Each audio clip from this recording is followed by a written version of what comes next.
Hello, কে? আমি আনোয়ার হোসেন। আমি কি শাহাদাতের সাথে কথা বলতে পারি? বলুন।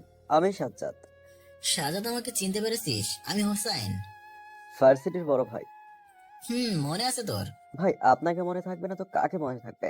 আপনি কতবার আমাকে পুলিশের হাত থেকে বাঁচিয়েছেন তা বলার বাইরে। তা আপনি আমাকে কল করলেন কেন ভাই?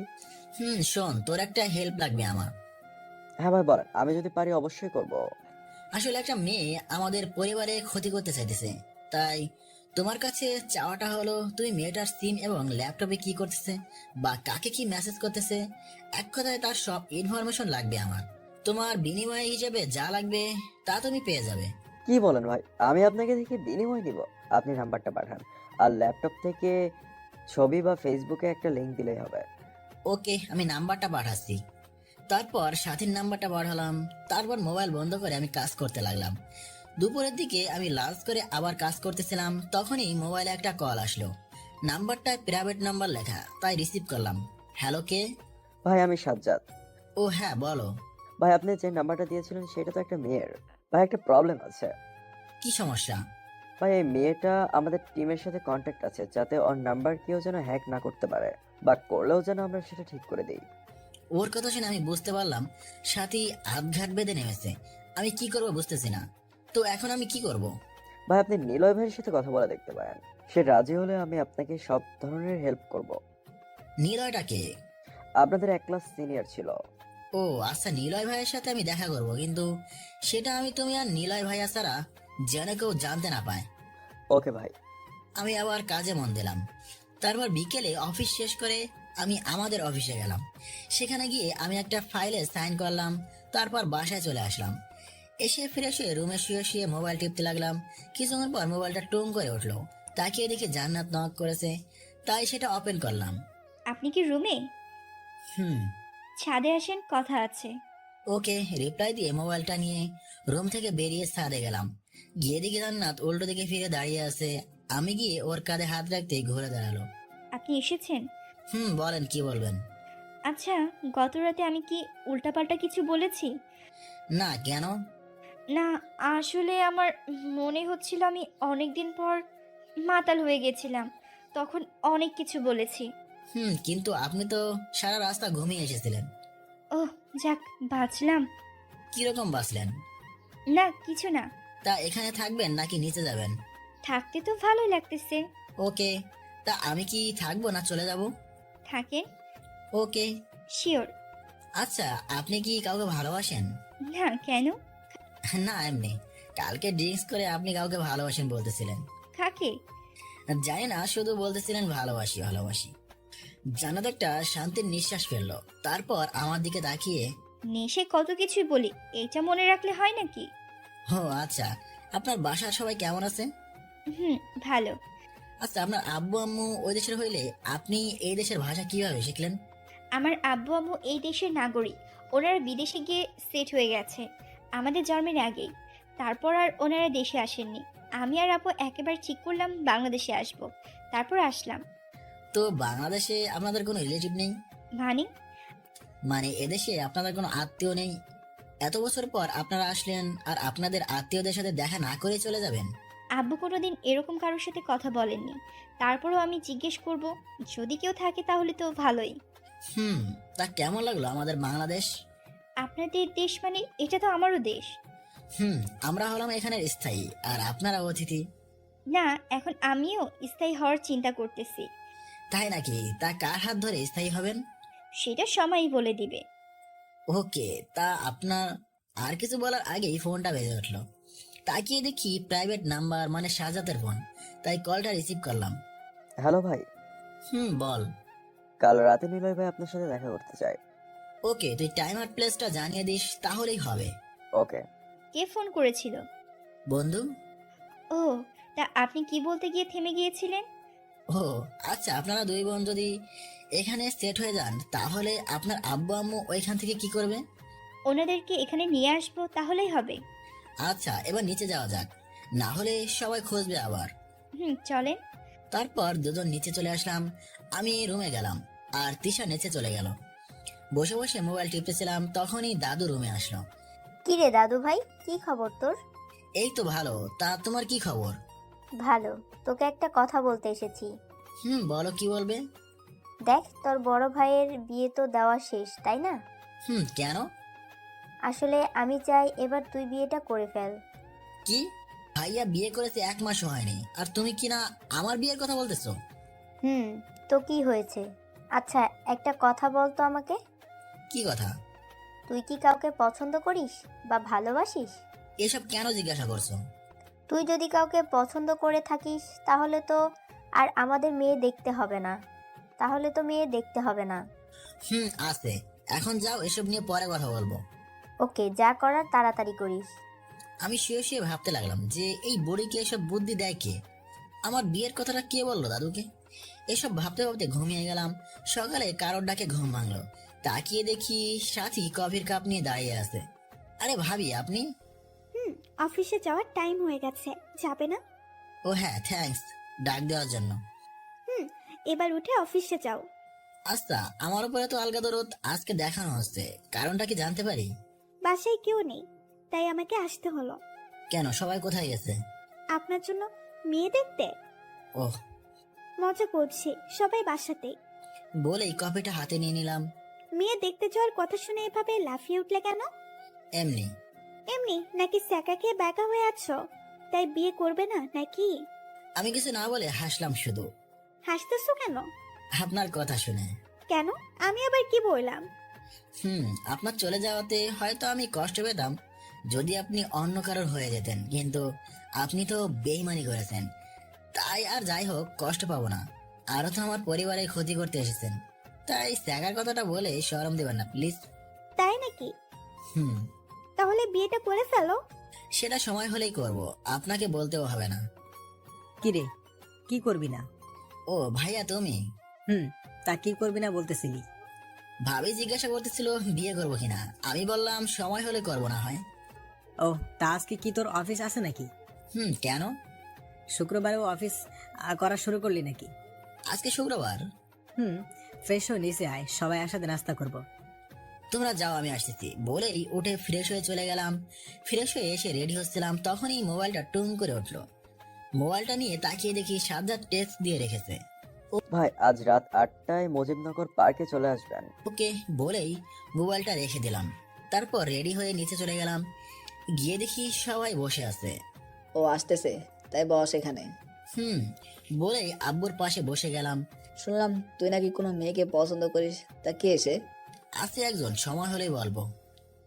এবার তো তোর বিয়ে করার পালা, তো বল কবে মেয়েকে আমাদের দেখাবি? নাস্তা খাবো না, চলে যাবো আচ্ছা খা। বলেই সবাই হালকা করে হাসলো। তারপর নাস্তা করে উপরে চলে আসলাম। রুমে বসে বসে গান শুনতেছিলাম, তখনই দরজায় জান্নাত নক করলো। আসতে পারি? থাক, আসার দরকার নাই। তা এ সময় কি মনে করে? আপনি আমাকে ওই দিন মিথ্যা বলেছিলেন কেন? কোন দিন? আপনার নাকি কোনো গার্লফ্রেন্ড নাই, তা আজকে সবার সামনে তো ঠিকই বললেন আপনার গার্লফ্রেন্ড আছে। আপনি সত্যি একটু সহজ সরল। জান্নাতের কথা শুনে আর মুখের অবস্থা দেখে আমি হাসি থামাতে পারলাম না, তাই ওর সামনে হু হু করে হেসে দিলাম। জান্নাতের মুখটা কিছুক্ষণের মাঝেই আগুনের মতো লাল হয়ে গেল, আর আমার দিকে অগ্নি চোখে তাকালো। কি হলো, হাসতেছেন কেন? আপনার কথা শুনে। কেন, আমি আবার কি বললাম? আপনি জানেন আমার গার্লফ্রেন্ড নাই, তারপরও এসে জিজ্ঞাসা করতেছেন। নাস্তার টেবিলে যে বলে আসলেন। সেটা বলেছি মিথ্যা, কারণ এই কথাটা না বললে ওরা ভাইয়ার মতো আমাকেও ধরে বিয়ে করিয়ে দিবে। সত্যি বলতেছেন তো? হুম কথাটা যেন মনে থাকে। আর বিকালে কি ফ্রি আছেন? না, তবে সন্ধ্যায় ফিরে আসি। ওকে, তাহলে আমি এক জায়গায় যাব, আর আপনাকেও নিয়ে যাব কোথায়? একজনের সাথে পরিচয় করে দিতে। ওকে, কিন্তু আমাকে 7:30-এ ছেড়ে দিতে হবে। কেন? একজনের সাথে ছোট্ট একটা মিটিং আছে তাই। ওকে। বলে জান্নাত রুমে চলে গেল। আমি আবার গান শোনায় মন দিলাম। সারাদিন শেষ হয়ে গেল। সন্ধ্যায় রেডি হয়ে নিচে গিয়ে দেখি দাঁড়িয়ে আছে। হালকা মেকআপে মেয়েটাকে অনেক সুন্দর লাগছিল। আসেন। বলে দুজনে গিয়ে গাড়িতে উঠে বসলাম। তারপর জান্নাতের বলা অনুযায়ী গাড়ি চালাতে লাগলাম। কোথায় যাচ্ছি? বললাম না, একজনের সাথে পরিচয় করিয়ে দিব। ওকে বলে চুপচাপ গাড়ি চালাতে লাগলাম। অবশেষে জান্নাত একটা পুরনো বাড়ির পেছনে গাড়ি থামাতে বললো। আমি কিছু না বলে চুপচাপ গাড়ি থেকে নেমে দাঁড়িয়ে রইলাম। কিছুক্ষণ পর কয়েকটা ছেলে আসলো। জান্নাত ওদেরকে দেখে এগিয়ে গেল, তাই আমিও পেছনে গেলাম। ওই যে ও হলো নীল, আমার বেস্ট ফ্রেন্ড। আর নীল, ও হলো তোমাদের দুলাভাই। হাই ভাইয়া। হ্যালো। জান্নাতের কথা শুনে আমি আকাশ থেকে বললাম, কি বললো? আমার মাথাটা ঘুরতে লাগলো, নিজের কানকে বিশ্বাস করতে পারতেছি না। তাও নিজেকে সামলে নিলাম। আচ্ছা শুনো, ওর একটা হেল্প লাগবে, তাই তোমার সাথে দেখা করতে চেয়েছে। হুম, হ্যাঁ বলো ভাই, তোমার সমস্যা কি? আসলে ভাইয়া, আমি গ্রামের ছেলে, শহরে পড়তে এসেছি।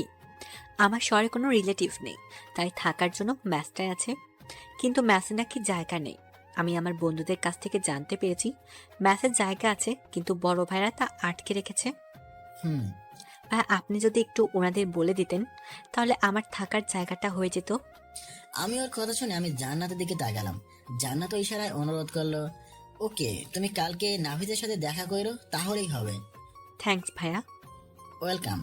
আর আমাকে এখন যেতে হবে, আমি আসি। ওকে ভাই, ভালো থাকবেন।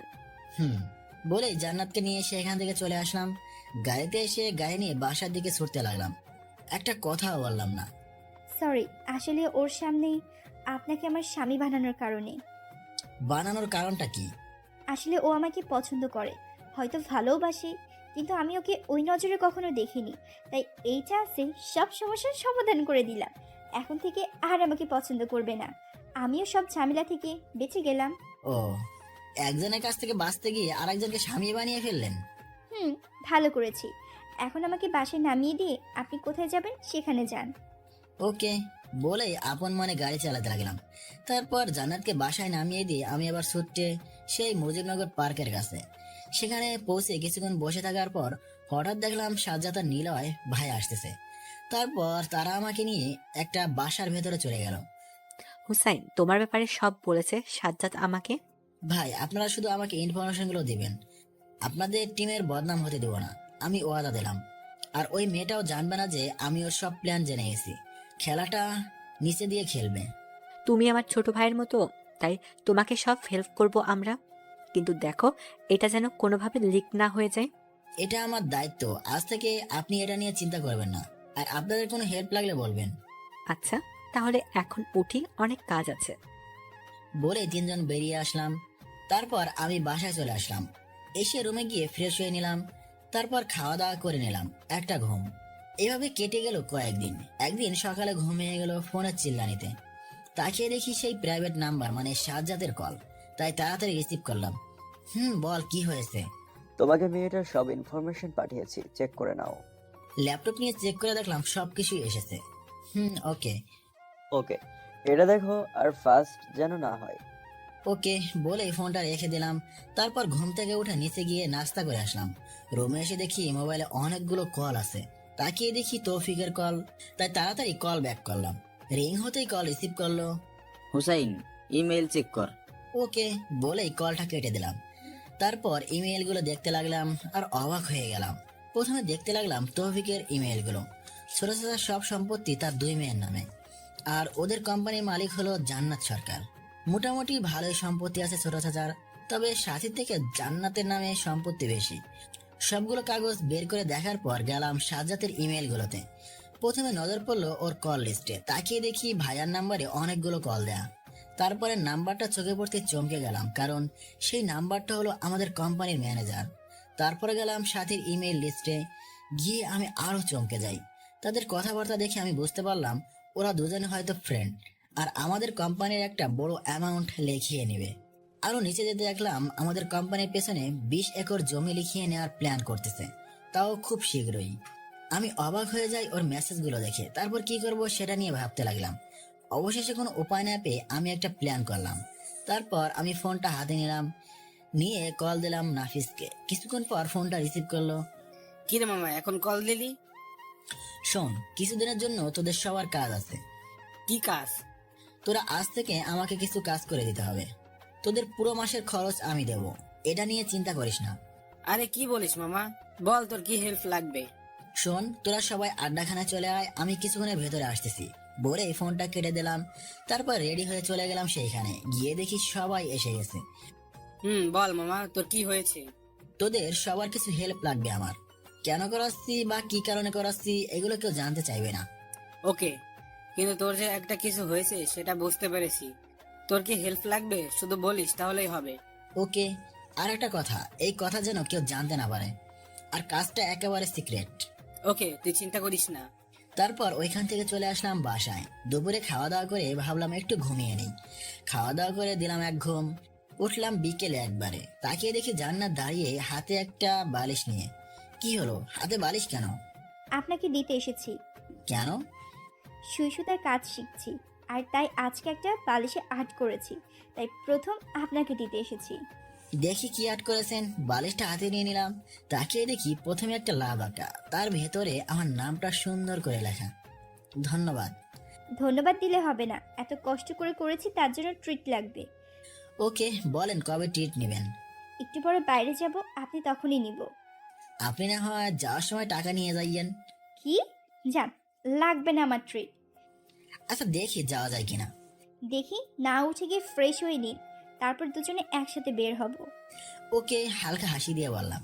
তারপর উঠে চলে গেলাম ফ্রেশ হতে। ফ্রেশ হয়ে এসে রেডি হয়ে চলে গেলাম নিচে। জান্নাতকে নিয়ে চলে গেলাম একটা রেস্টুরেন্টে।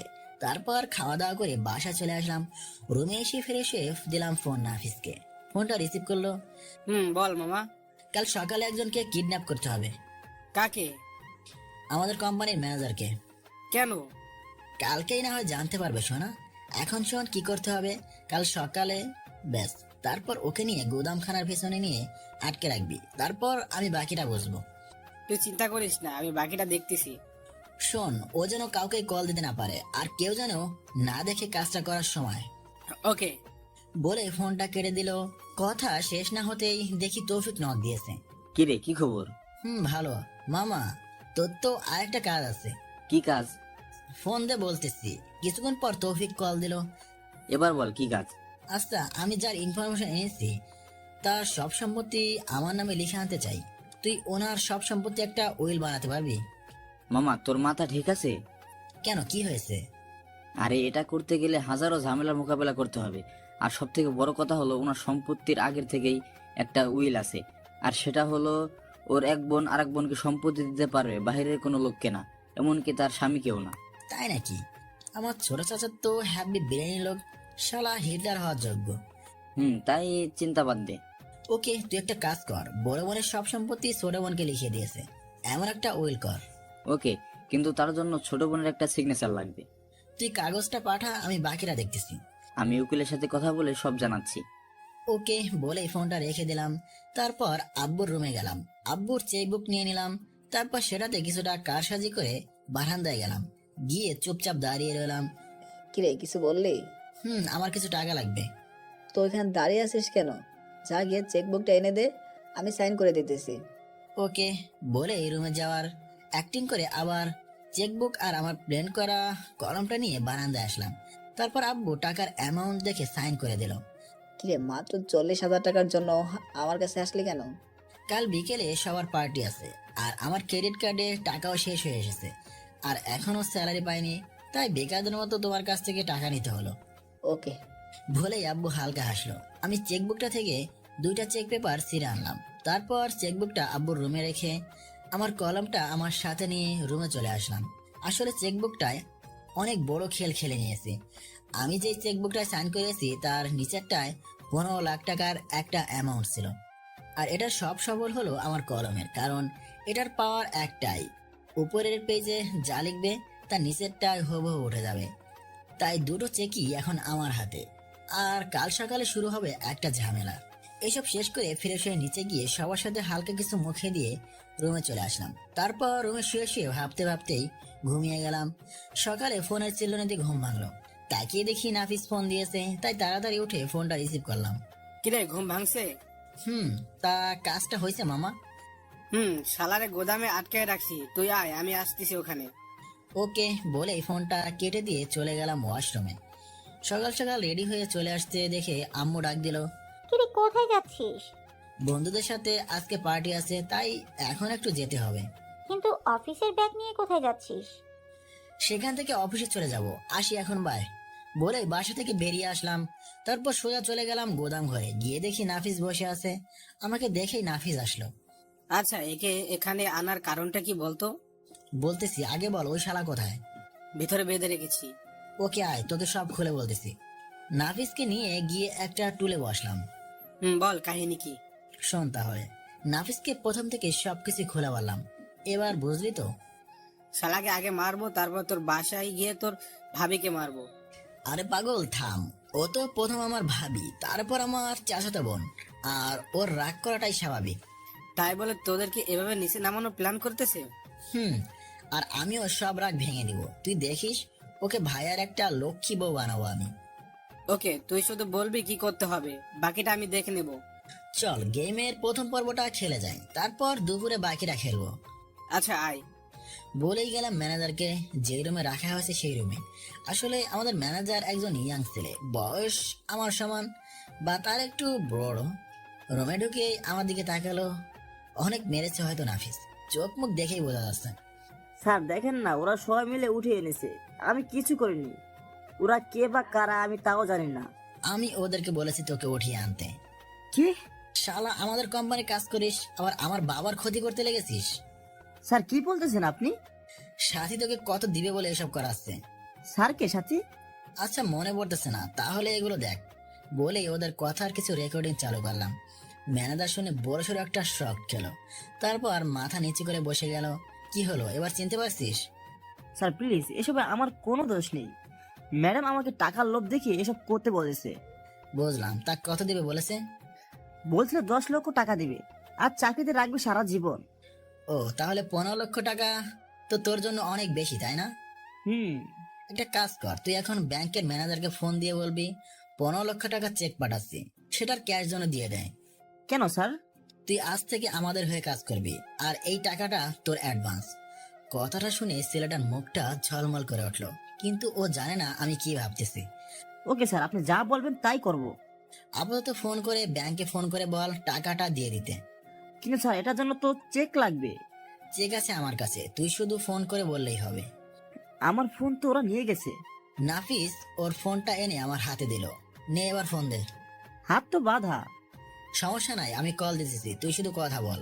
তারপর ব্যাংক ম্যানেজারকে কল দিয়ে ফোনটা ওর কানে ধরলাম। ফোন রিসিভ করার পরপরই ছেলেটা বলল লোক গেলে টাকাটা নিয়ে দিতে। তারপর আমি ফোনটা কেটে দিলাম। তারপর নাফিসকে নিয়ে বাইরে চলে আসলাম। পেছন থেকে ছেলেটা ডাকতেছিল আর বলতেছিল, স্যার আমি তো এখন আপনাদের দলে, আমাকে ছেড়ে দিন এবার। কিছু না বলে বাইরে চলে আসলাম আমরা। ছেলেটাকে কি ছেড়ে দেবো? তুই কি পাগল? আরে ওকে দিয়েই তো আমাদের সব প্ল্যান করতে হবে। ওকে ছাড়লে সবকিছুই শেষ হয়ে যাবে। এখন তুই শুধু ওকে দেখে রাখবি আর মোবাইলটা বন্ধ করে রাখবি। আর এই নে চেকটা। চেক দিয়ে আমি কি করব? চেকটা দিয়ে টাকা তুলে নিয়ে আসবি, আর এমন লোককে পাঠাবি যেন ওদেরকে কেউ চিনতে না পারে, আর মুখ যেন সহজে কেউ দেখতে না পায়। ওকে, তুই চিন্তা করিস না। শোন, আমি এখন অফিসে চলে যাই, দুপুরে এসে আর একটা খেল খেলবো। ওকে।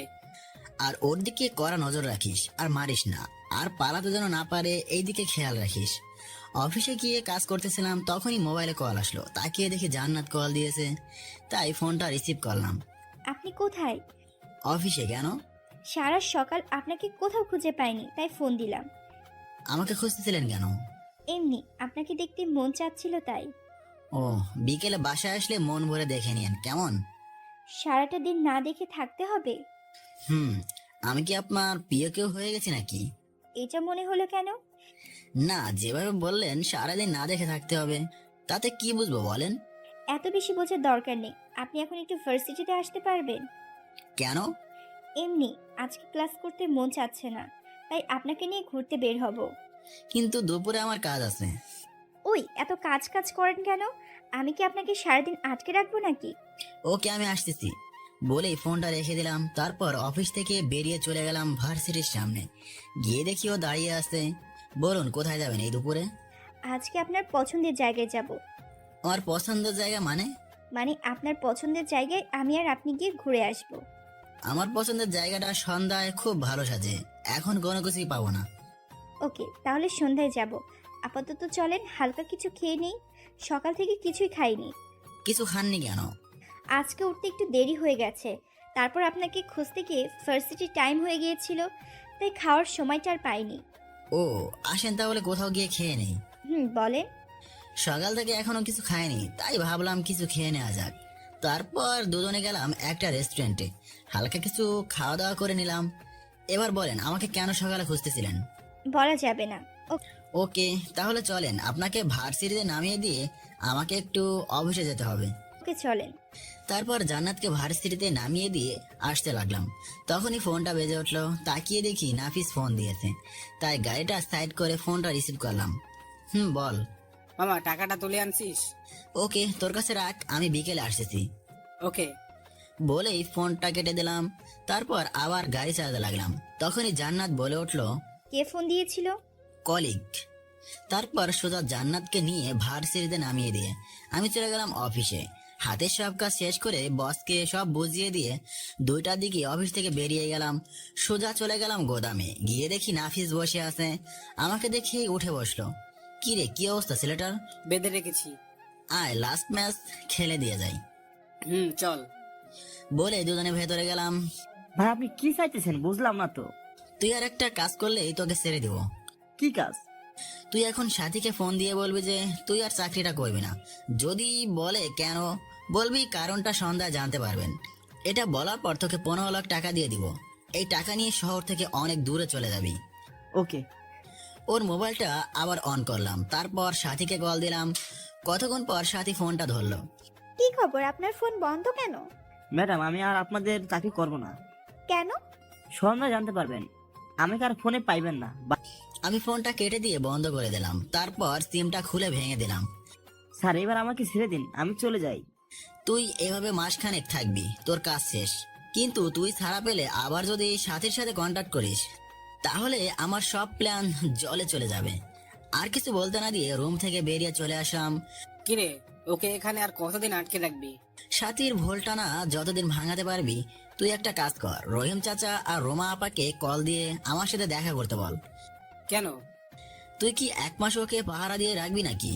তাই রহিম চাচা আর রোমা আপাকে ওকে পাহারা দেওয়ার ডিউটি দিব। আসলে রহিম চাচা আর রূপা আপা হলো আমাদের কলেজের কাজের লোক, তাই ওনাদের কিছু টাকা পাওয়া হলো আর আমার কাজটাও হয়ে গেল। নাফিসকে সব বুঝিয়ে বলে আমি বাসায় চলে আসলাম। বাসায় এসে ফ্রেশ হয়ে নিচে গেলাম কিছু খাওয়ার জন্য। টেবিলে গিয়ে বসে বসে আম্মুকে ডাকতে লাগলাম। কিছুক্ষণ পর সাথী আসলো, তাই আর না ডেকে চুপ হয়ে গেলাম। আর সাথীকে দেখে বোঝা যাচ্ছিল ও অনেক টেনশনে আছে। কি হলো আম্মু, ডাকতেছো কেন? খাবো, ক্ষুধা লাগছে। তুমি বসো, আমি দেখছি। কিছুক্ষণ পর খাবার এনে টেবিলে রেখে দিল। আমি কোনো কথা না বলে চুপচাপ খেতে লাগলাম। সাথী উপরে চলে গেল। আমি খাওয়া দাওয়া করে দিলাম এক ঘুম। সন্ধ্যায় ঘুম ভাঙলে ফ্রেশ হয়ে নিচে গেলাম।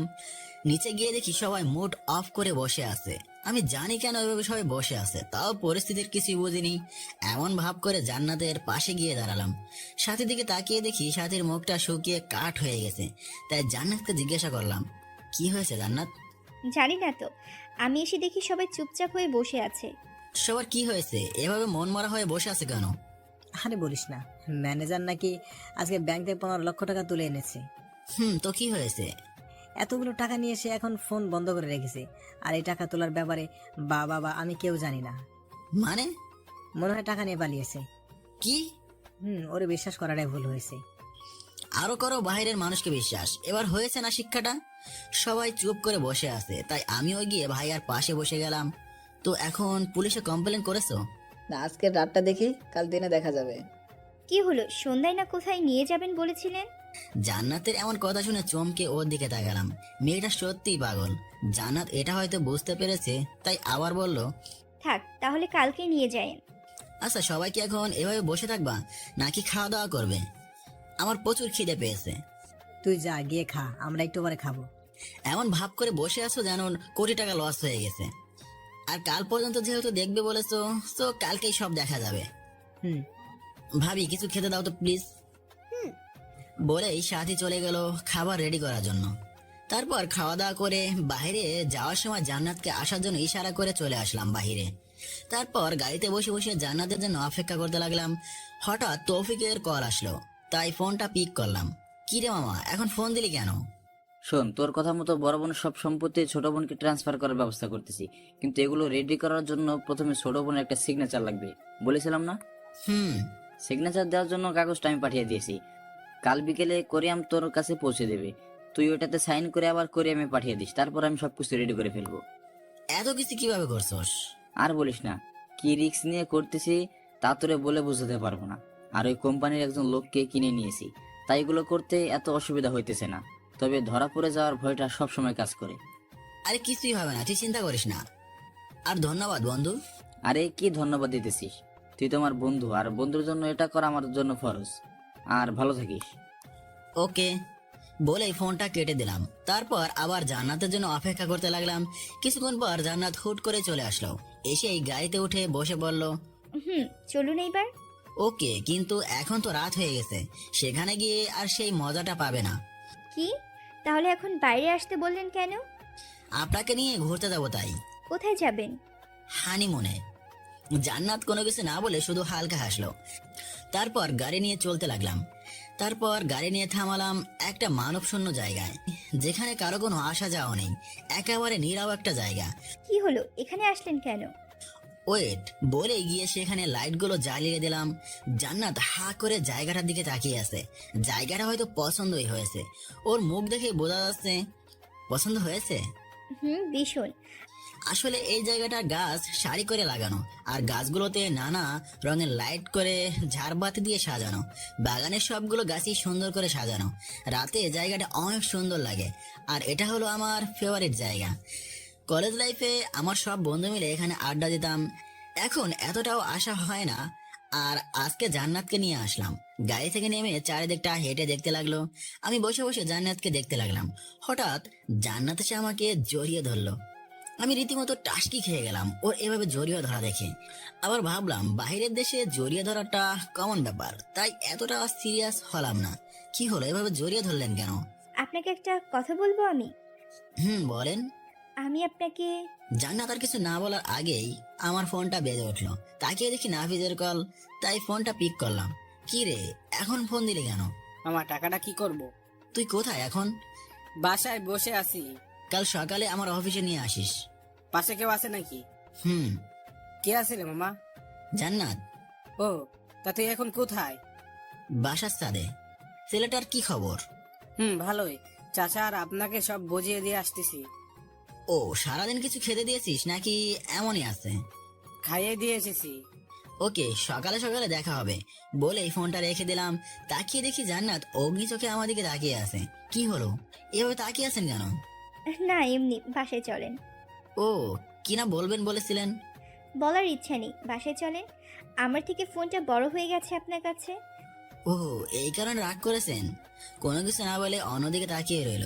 যেটা বলেছিলেন সেটা এখন বলেন নাকি পরে? মুডটাই খারাপ করে দিছেন, অন্য সময় বলবো। ওকে, তা এখানে থাকবেন নাকি বাসায় যাবেন?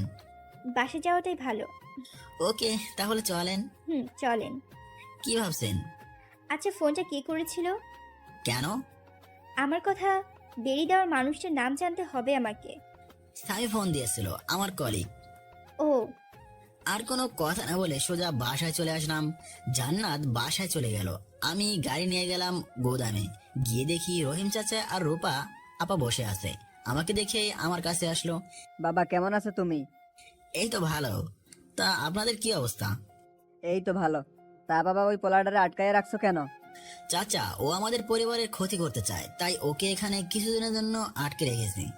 ও চাচা, সবকিছু ঠিকঠাক আছে? হ বাবা, এমনিতে সবকিছু ঠিকঠাকই আছে। চাচা, ও যদি মরে যায় তাও হাত পায়ের ভান আপনারা খুলবেন না। আর ও যদি চেঁচামেচি করে তাহলে হিমেলকে কল দিয়ে দিবেন। ওকে? আচ্ছা বাবা। আমি ওনাদের সবকিছু বুঝিয়ে দিয়ে আমি বাসায় চলে আসলাম। তারপর হালকা কিছু খেয়ে দিলাম একটা ঘুম। সকালে কারো ডাকে ঘুম ভাঙলো, তাকিয়ে দেখি সাথী, তাই উঠে বসলাম। কি হলো, অফিসে যাবে না? তা হঠাৎ সকাল সকাল আমার রুমে? না এমনি। ও, তোমার প্রতিশোধ নেওয়ার ইচ্ছে কি মরে গেল নাকি? এমনটা মনে হওয়ার কারণটা কি? প্রায় 3 মাস হয়ে গেল এ বাড়িতে আসলে, তাও এখনো কোনো ক্ষতি করলে না? নাকি আমাদের পরিবারের ভালোবাসায় তোমাকে বদলে দিয়েছে, কোনটা? সেটা সময়ই বলে দিবে, আপাতত তুমি অফিসে যাও। ওকে বলে উঠে চলে গেলাম ওয়াশরুমে। রেডি হয়ে চলে গেলাম নিচে, নাস্তা করে অফিসে চলে গেলাম। সারাদিন কাজ করে বিকেলে বাসায় আসলাম। বাসায় এসে ফিরে শুয়ে নিচে বসে বসে অপেক্ষা করতে লাগলাম কোরিয়ারের জন্য। প্রায় সন্ধ্যার দিকে কোরিয়ারটা আসলো। রুমে গিয়ে পেপারগুলো চেক করে নিলাম, তারপর সেটাকে লকারে রেখে দিলাম। এখন সুযোগ খুঁজতে হবে জান্নাতের থেকে সাইনটা করিয়ে নেয়ার। সন্ধ্যায় বসে বসে মোবাইল টিপতেছিলাম, তখনই জান্নাত আসলো। সারাদিন কোথায় ছিলেন? কেন, অফিসে। ও। এটা বলে জান্নাত আমার পাশে শুয়ে পড়ল। আমি কিছুটা অবাক হয়ে যাই ওর এমন আচরণ দেখে। আমি বিছানা থেকে উঠে সোফায় গিয়ে বসলাম। জান্নাত কেমন করে যেন আমার দিকে তাকিয়ে আছে। ওই, আপনি এখান থেকে উঠে গেলেন কেন? দেখেন, এটা বাংলাদেশ। এখানে অবিবাহিতা দুজন ছেলে মেয়ে একসাথে শুয়ে থাকলে সমস্যা। আপনিও কি এটা মনে করেন? আমি মনে করি না, কিন্তু আমার দাদু আগের কালের মানুষ। আর বিশেষ করে তোমার আপু দেখলে তো কি না ভাববে, অথবা ভাইয়া দেখলে ভাববে আমি ওনার শালির সাথে লাইন মারতেছি। ইসলামিক দৃষ্টিতে পাশে শুয়ে তো দূরের কথা, দেখা করা পর্যন্ত হারাম। জান্নাত কিছু না বলে মুখটা বাঁকিয়ে ভেঙচি কাটলো। আচ্ছা, আপনি এখানে আসার কারণটা কি জানতে পারি? কারণটা তো কালকে বলতে চেয়েছিলাম, কিন্তু আপনি শোনেননি। তা এখন বলা যাবে? না, আবার সময় আসলে বলবো। তা কবে আসবে সময়টা? এখানে আসেন, তারপর বলবো। না, আগে বলেন। আপনি আসবেন না আমি আসবো? মানে? মানে হলো, আমি আপনার পাশে বসে সেই কথাটা বলতে চাই। কেন, কি এমন কথা যে পাশে বলতে হবে? সেটা বলার জন্যই তো বসতে চাই। ওকে, আসেন। না, যে কথাটা বলুন সেটার জন্য এই জায়গাটা পারফেক্ট না। মানে? জান্নাতের কথা কিছুতেই মাথায় ঢুকতেছে না। মানে কথাটা সুন্দর একটা জায়গায় বলতে হবে। কি এমন কথা যা বলার জন্য মুড বা জায়গা পারফেক্ট হতে হবে? সময় হলে বলবো। ওকে, তা এখন কি করবেন? বয়ফ্রেন্ড থাকলে ঘুরে যেতাম, কিন্তু এখন বাসাতেই থাকতে হবে। এত খুঁচা দিয়ে কথা বলছেন কেন? এমনি। আচ্ছা চলেন না বাইরে থেকে ঘুরে আসি। বয়ফ্রেন্ড বানানো ধান্দা নাকি? কিছুক্ষণের জন্য ওই রকম। এখন চলেন বাইরে ডিনার করে আসবো একেবারে। ওকে, আপনি বসেন, আমি রেডি হয়ে আসি। বলেই ফ্রেশ হতে চলে গেলাম। ফ্রেশ হয়ে রেডি হয়ে নিচে গিয়ে দেখি জান্নাত এখনো আসেনি। তাই সবার সাথে আমিও একটু আড্ডা দিতে বসে গেলাম। ভাইয়া, ম্যানেজারের কি খবর? পুলিশের কাছে কমপ্লেন করে এসেছি, বাকিটা ওনারাই দেখে নিবে। ওকে, তা তুই হানিমুনে যাবি না?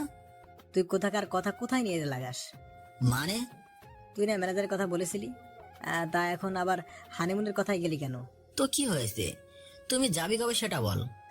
না রাখ, আব্বুকে বলে দেখি। বলেই আব্বুকে ডাক দিলাম। ভাইয়া আটকাতে গিয়েও পারলো না। আব্বু, ভাইয়া আর ভাবি হানিমুনে যাবে না? ভালো কথা মনে করেছিস।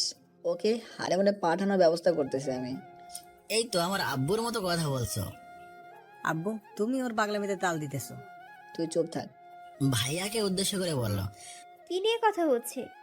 তোমার দোলাভাইকে হানিমুনে পাঠানোর প্ল্যান করতেছি। ও তাই নাকি? দুলাভাই গিয়ে কয়েকদিন বাইরে গিয়ে ঘুরে আসেন। কি রে জান্নাত, কোথাও যাবি নাকি তুই? আপাতত আমি বাইরে যাব, কিন্তু কিছুদিন পর তোকে বাইরে পাঠানো হবে। মানে? তোদেরকে হানিমুনে পাঠানো হবে। সাথীর মুখটা লজ্জায় লাল নীল হলুদ হয়ে গেল। সাথী এখানে আর দাঁড়িয়ে না থেকে চলে গেল রুমে।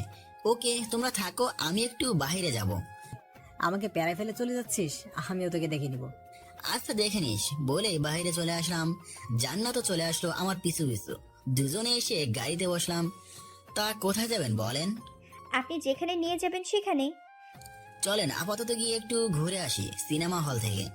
সিনেমা হল এখনো চলে এ দেশে? কি মনে হয়?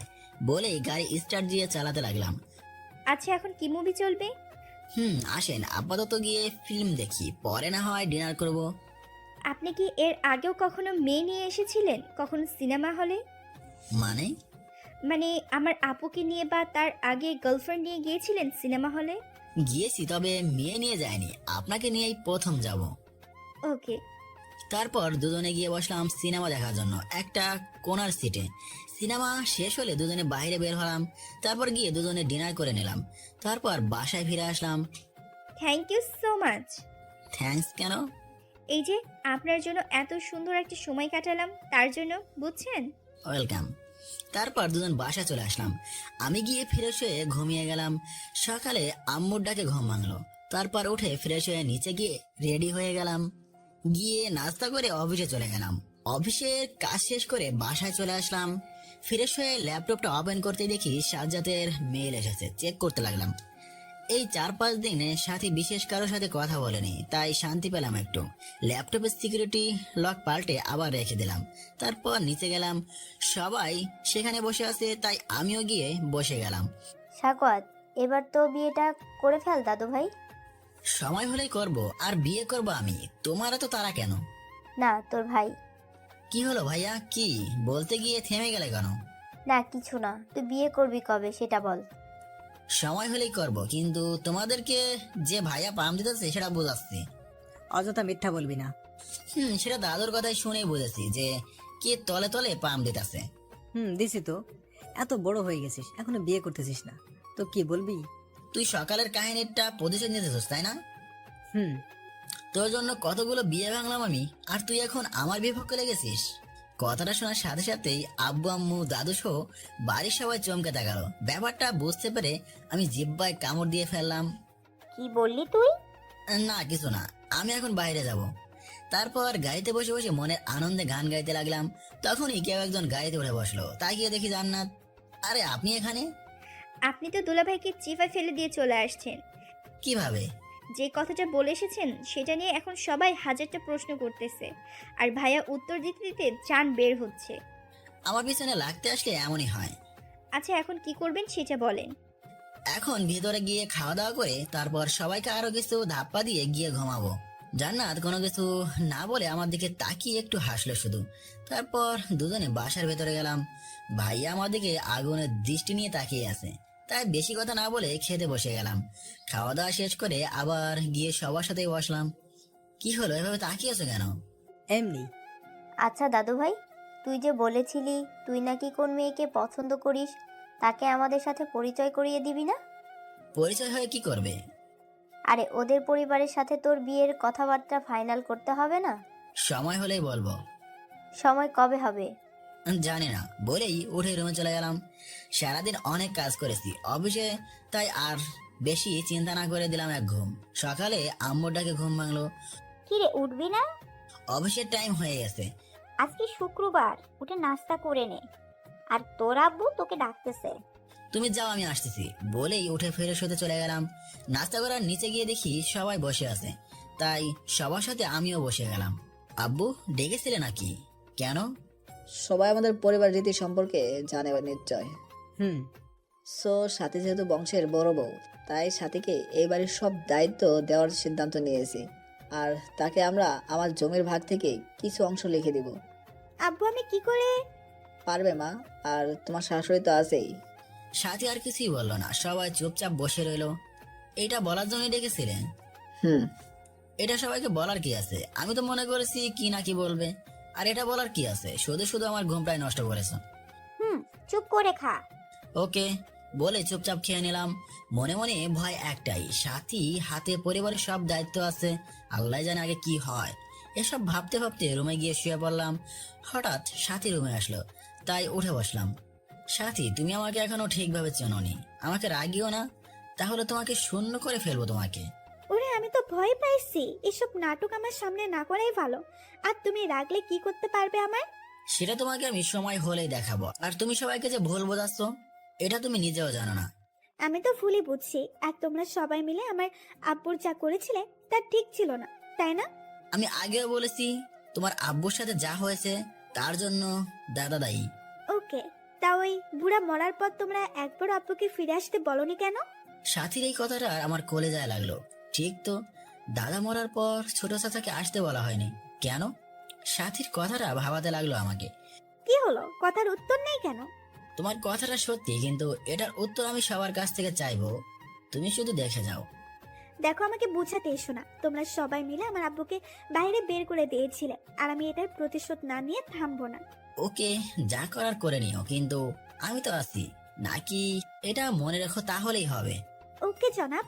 আর কিছু না বলে আমি শুয়ে পড়লাম, সাথীও চলে গেল। কিছুক্ষণের মাঝেই ঘুমিয়ে গেলাম, কিন্তু বেশিক্ষণ ঘুমাতেই পারলাম না। কেউ একজন কানে সুরসুরি দেওয়ায় ঘুমটা ভেঙে গেল।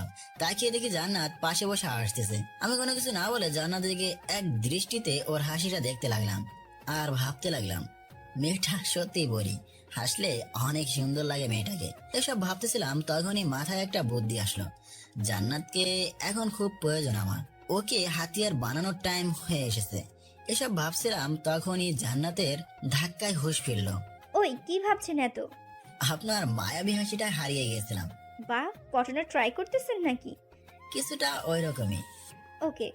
আচ্ছা, সন্ধ্যায় কি ফিরে আসেন নাকি? কেন? আপনাকে নিয়ে একটা জায়গায় যাব। কোথায়? সেটা সন্ধ্যায় বলবো। ওকে, তাহলে আপনি ঘুমিয়ে পড়েন, কথা হবে। বলেই জান্নাত চলে গেল। সারাদিন শেষে সন্ধ্যায় জান্নাতকে নিয়ে বাইরে ঘুরে আসলাম। বাসায় আসতে দেখি সবাই বসে আছে। উপরে গিয়ে ফ্রেশ হয়ে নিচে আসলাম, সবার সাথে বসলাম গল্প করার জন্য। আমার ছোট বৌমাকে কবে দেখা করাবি আমাদের সাথে?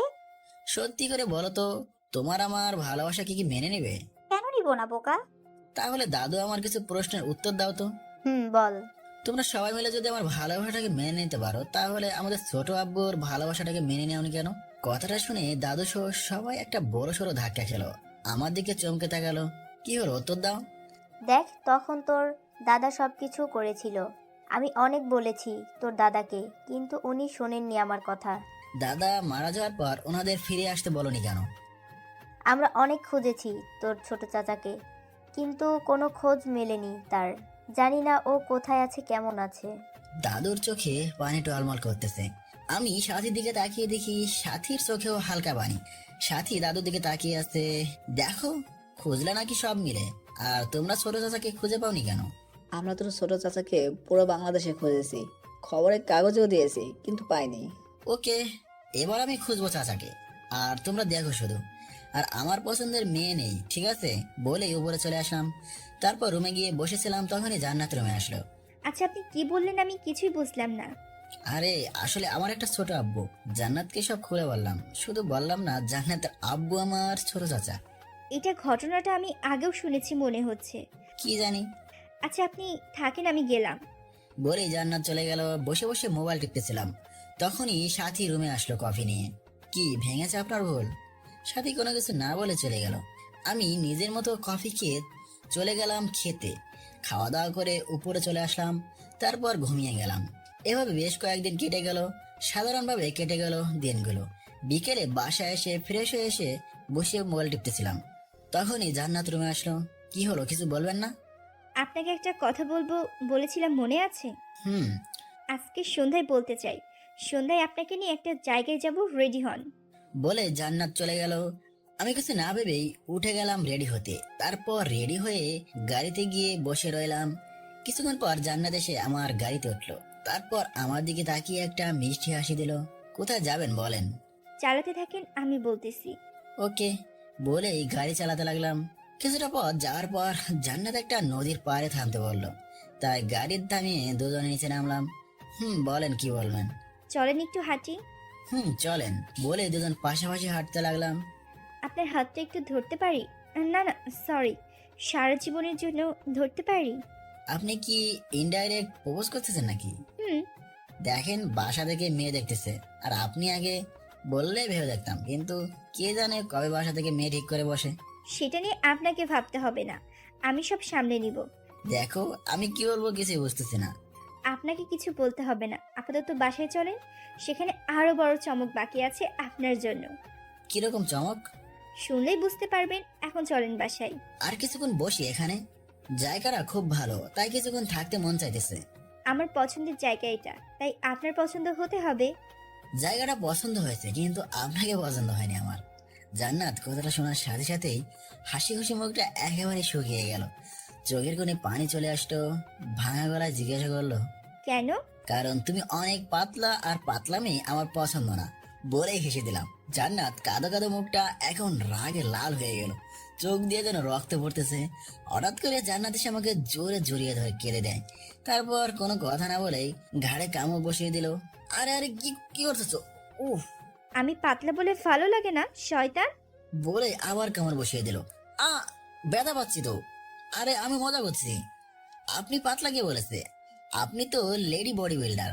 এবার কামড় ছাড়লো জান্নাত। আমার দিকে অভিমানী নজর দিয়ে তাকিয়ে আছে। আমি পাতলা, তাই না?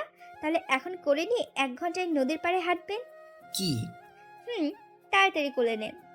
আমি বাসায় যাব। আগে কোলে নিয়ে হেঁটে নেন, তারপর বাসায় যাইয়েন।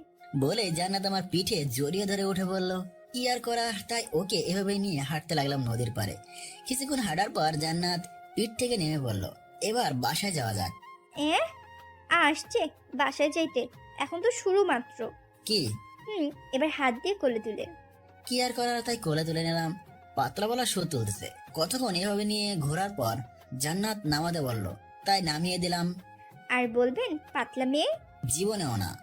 মনে যেন থাকে, বুঝছেন? ওকে, চলেন এবার বাসায় যাই। চলেন। তারপর জান্নাতকে নিয়ে বাসায় চলে আসলাম। জান্নাত ভেতরে চলে গেল, আমি গাড়ি পার্ক করে ভেতরে আসলাম। হুসাইন এদিকে আয়। বলো। আমরা তো বিয়ে ঠিক করেছি। ওকে, কার সাথে? তোর বিয়ে ঠিক করেছি জান্নাতের সাথে। কি বলেই বসা থেকে দাঁড়িয়ে গেলাম। জান্নাত আমার দিকে লাজুক চোখে তাকালো, আর বাকি সবাই হালকা হেসে উঠলো। আমি সবার চিন্তা বাদ দিয়ে সাথীর দিকে তাকালাম, কিন্তু ওর তেমন কোনো রেসপন্সই নেই। কি রে, তোর বিয়ে পছন্দ হয় নাই? কি বলবো কিছু বুঝতেছি না, তাই চুপচাপ দাঁড়িয়ে রইলাম। কথা বলতেছে না দেখে জান্নাত আমার দিকে জিজ্ঞাসার দৃষ্টিতে তাকালো। উপায় না দেখে মাথা নেড়ে শুধু হ্যাঁ বলে রুমে চলে আসলাম। রুমে আসতেই তৌফিকের কল আসলো। কিরে মামা, কি অবস্থা? ভালো, তুই পেপার দুইটায় সাইন করাছিস তো? না, এখনো হয়নি। মামা 5 দিনের মধ্যে এটা সাইন করা, না হলে পরে সমস্যা পড়ে যাব। কেন? আরে যাকে দিয়ে কাজটা করাচ্ছিস সে নাকি 2 মাস পর অবসর নিবে, সো যা করার তাড়াতাড়ি কর। ওকে, আমি তোকে 3 দিনের ভেতরে সাইন করে পাঠাচ্ছি।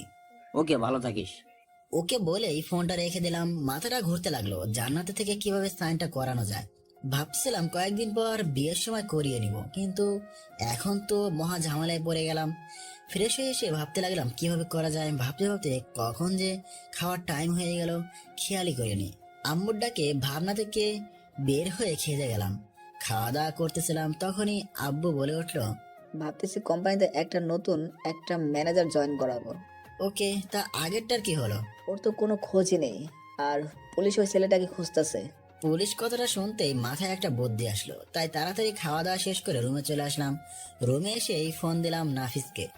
কিরে মামা, এত রাতে ফোন দিলি কেন? আমাদের বেসে বা আমাদের ফ্রেন্ডের মধ্যে কেউ কি পুলিশ আছে রে? আছে কেন? কে? শিহাব ছিল না, ওই যে চশমা পড়তো সে। ও এখন কোন পদে আছে? বাপের টাকা আছে, তাই ঘুষ দিয়ে এসআই এর পদ নিয়ে নিচ্ছে। ওকে একটু ফোন দিয়ে ভার্সিটিতে আসতে বলতো, কালকে ওর সাথে কাজ আছে। ওকে। আসবে তো নাকি? আরে কি বলিস, শেষ বেলায় ওর কত হেল্প করেছিলাম, মনে নেই তোর? তো এখন আসবে না কেন? ওকে, তুই দেখ কি করতে পারিস, আমি বাকিটা দেখছি। ওকে। বলে ফোনটা রেখে আরাম একটা দীর্ঘশ্বাস ফেলে বারান্দায় গেলাম। গিয়ে দাঁড়িয়ে দাঁড়িয়ে জান্নাতের কথা ভাবতে লাগলাম।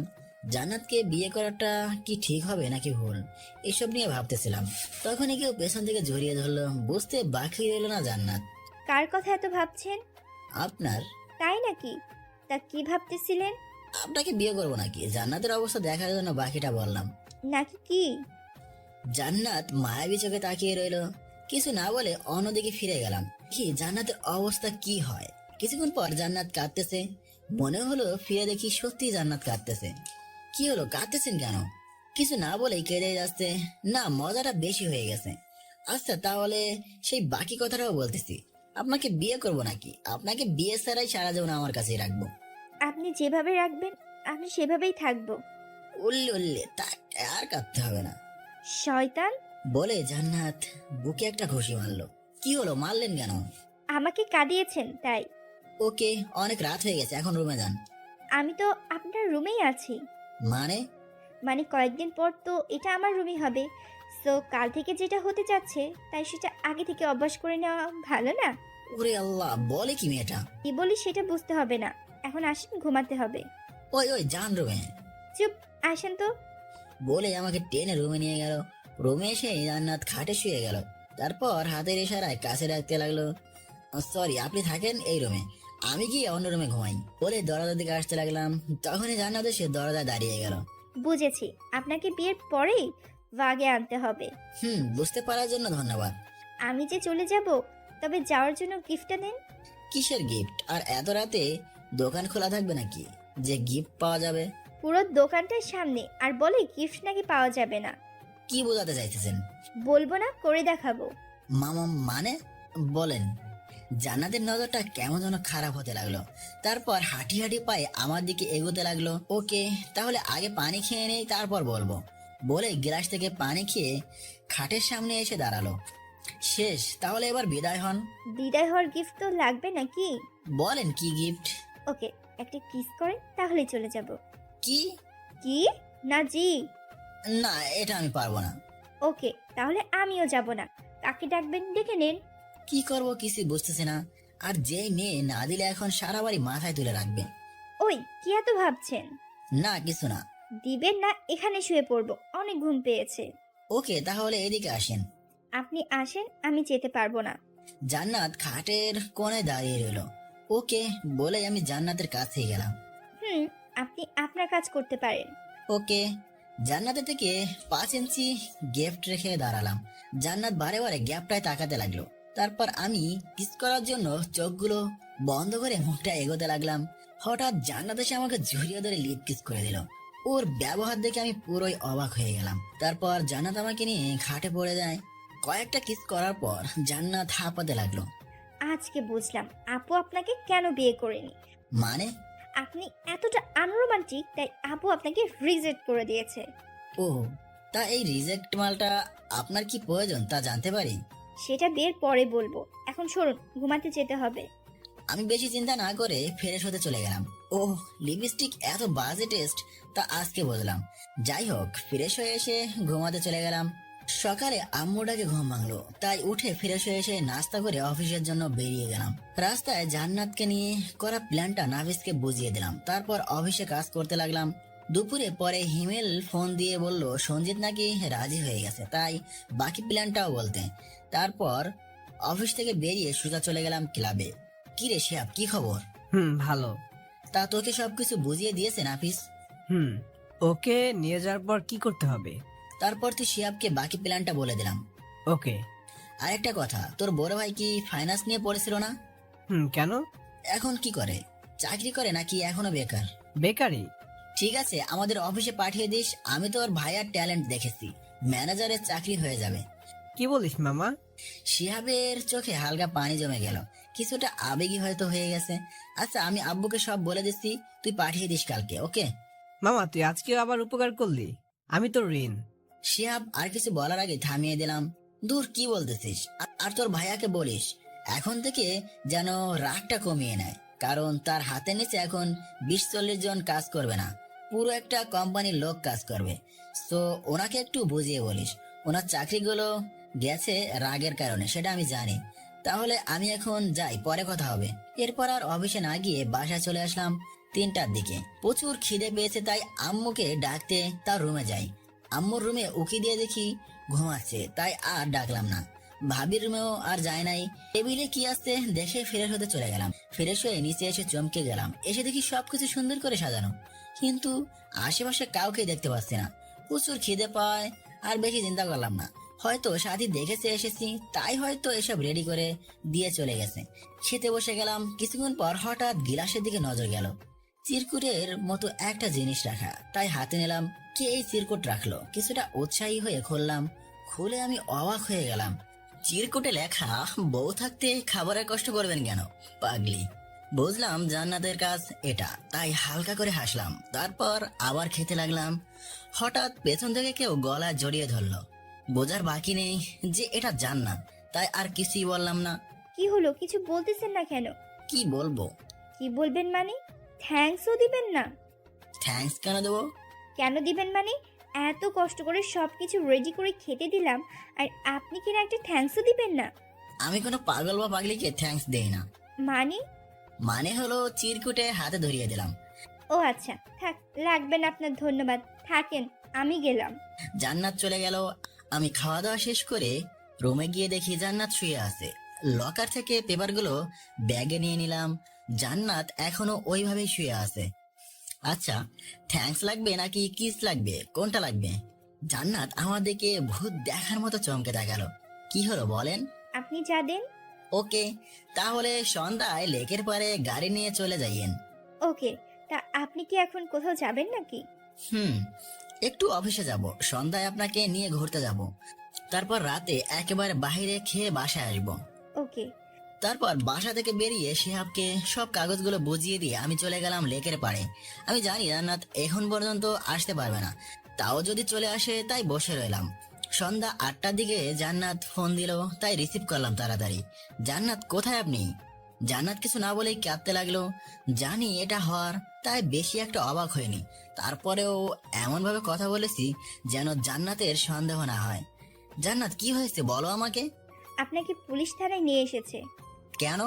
আপনার কাছে আসার সময় রাস্তায় দুজনকে লিফট দিয়েছিলাম, তারা নাকি সন্ত্রাসী, আর তাদের সাথে আমাকেও পুলিশ ধরে নিয়ে এসেছে। আচ্ছা, কোন থানায় আছেন আপনি? থানায়? ওকে, আমি আসতেছি, তুমি চিন্তা করো না। বলেই ফোনটা রেখে দিলাম। তারপর গাড়ি নিয়ে রওনা দিলাম থানায়। এবার আমাদের প্ল্যানটা আপনাদেরকে বলি। আমি জান্নাতকে আমি ফোন দিয়ে লেকের পাড়ে ডাকবো। তারপর রাস্তায় দুটা লোক জান্নাতের গাড়ির কাছে হেল্প চাইবে। জান্নাত যা দয়ালু, তাতে নিশ্চিত লিফট দিবে। তারপর শিহাব এসে ওই দুজনকে ধরে নিয়ে যাবে, সাথে জান্নাতকেও ধরে নিয়ে যাবে। আমি গেলে শিহাব আমাকে বন্ধু বলে গলা জড়িয়ে ধরবে। বাকি ওইখানে গেলেই জানতে পারবেন। আমি থানায় এসে পৌঁছে গেলাম। ভিতরে গিয়ে হালকা একটু অবাক হয়ে গেলাম। আব্বু, ভাইয়ার সাথীও থানায় এসে হাজির হয়ে আছে। ব্যাপারটা এখন একটু সমস্যা হয়ে গেছে। তখনই শিহাব ভেতর থেকে বাইরে আসলো। এসেই ভাব নিয়ে আব্বু আর ভাইয়াকে বলল, কি হলো, আপনারা এখন যাননি? যান, গিয়ে উকিল নিয়ে আসেন। আমি ইশারা দিলাম বাকিটা শুরু করতে। ওই, তুই হুসাইন না? স্যার। আমাকে চিনোস নাই? আরে আমি শিহাব, ব্যাটারি বলতে আমাকে মনে আছে? ও হ্যাঁ। ওনারা কি হয় তোর? আব্বু, ভাইয়া আর ভাবি। ও আঙ্কেল, বসেন, দাঁড়িয়ে আছেন কেন? সবাই অবাক হয়ে বসে গেল। মেয়েটা কি হয় তোর? তোদের ভাবি হইব। কি বলিস? আগে বলবি না আমাকে? তারপর শিহাব একজনকে বলল জান্নাতকে বাহিরে আনতে। এরপর উনি জান্নাতকে বাহিরে বের করে আনে। আচ্ছা হুসাইন, তুই একটু আমার সাথে আয়। চলো। কিরে, কাজগুলো সব রেডি তো? সবকিছু ওকে, এখন শুধু শেষ খেলাটা খেলবো। কিছুক্ষণ পর জান্নাতকে শুধু ডাকবি, আর বাকিদের ভেতরে আনার দরকার নেই, কারণ তারা এই ব্যাপারে কিছুই জানে না। ওকে।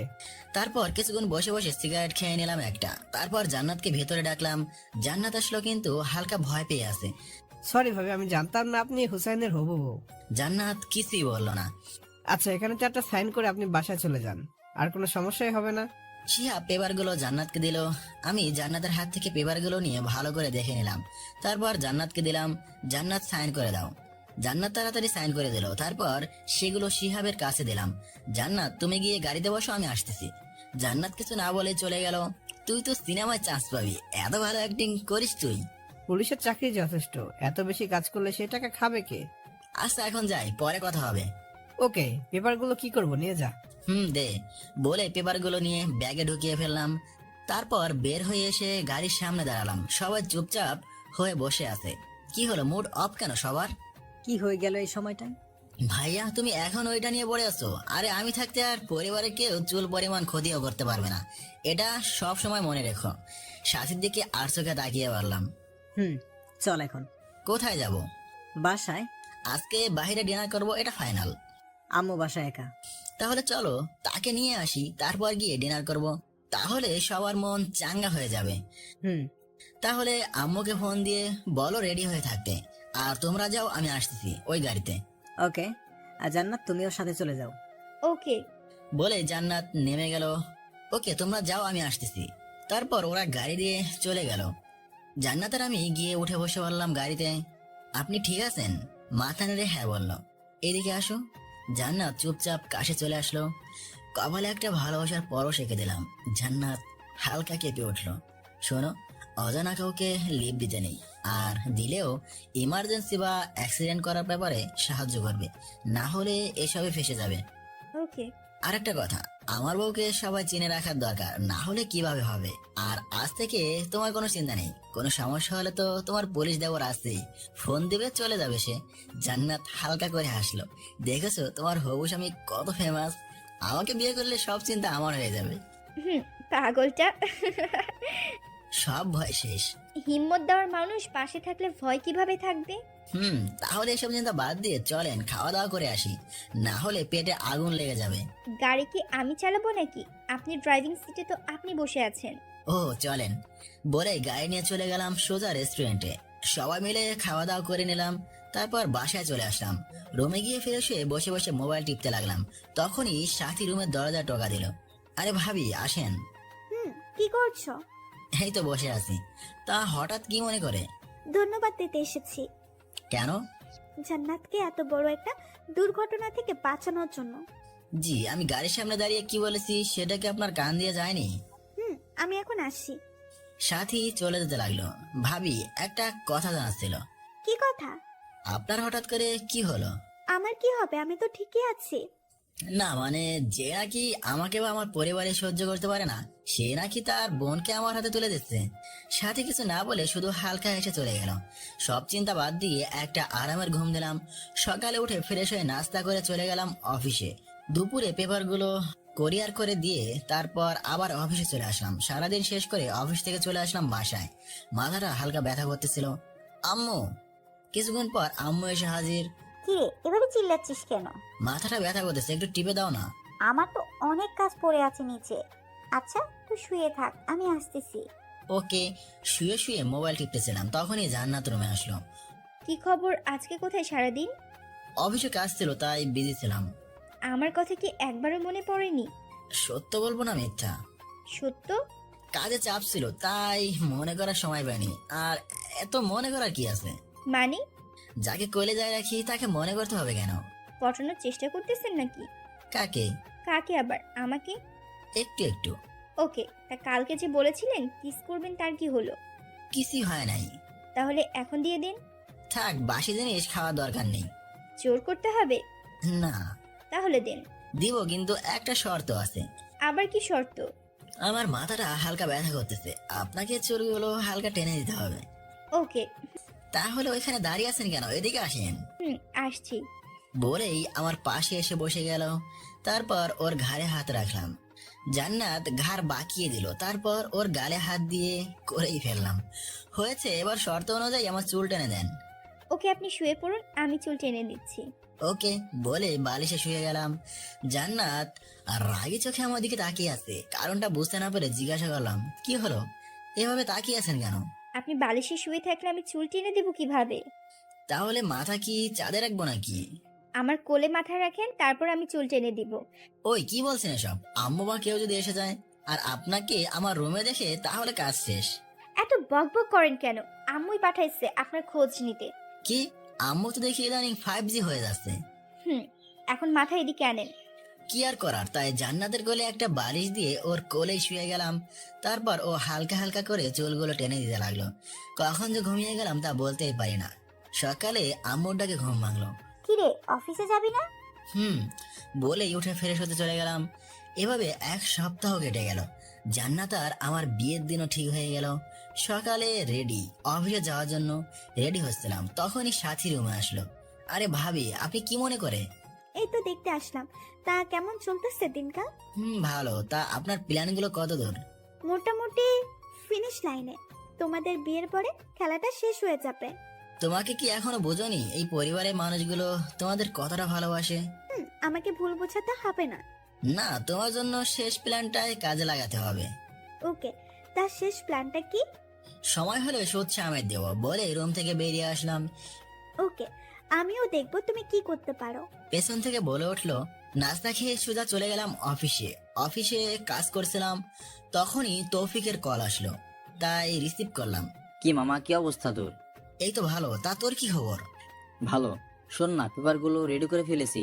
এখন শুধু সাথীর কয়েকটা সাইন করে দিলে সব সম্পত্তি জান্নাতের হয়ে যাবে। পেপার কয়টা? মোট 5টা।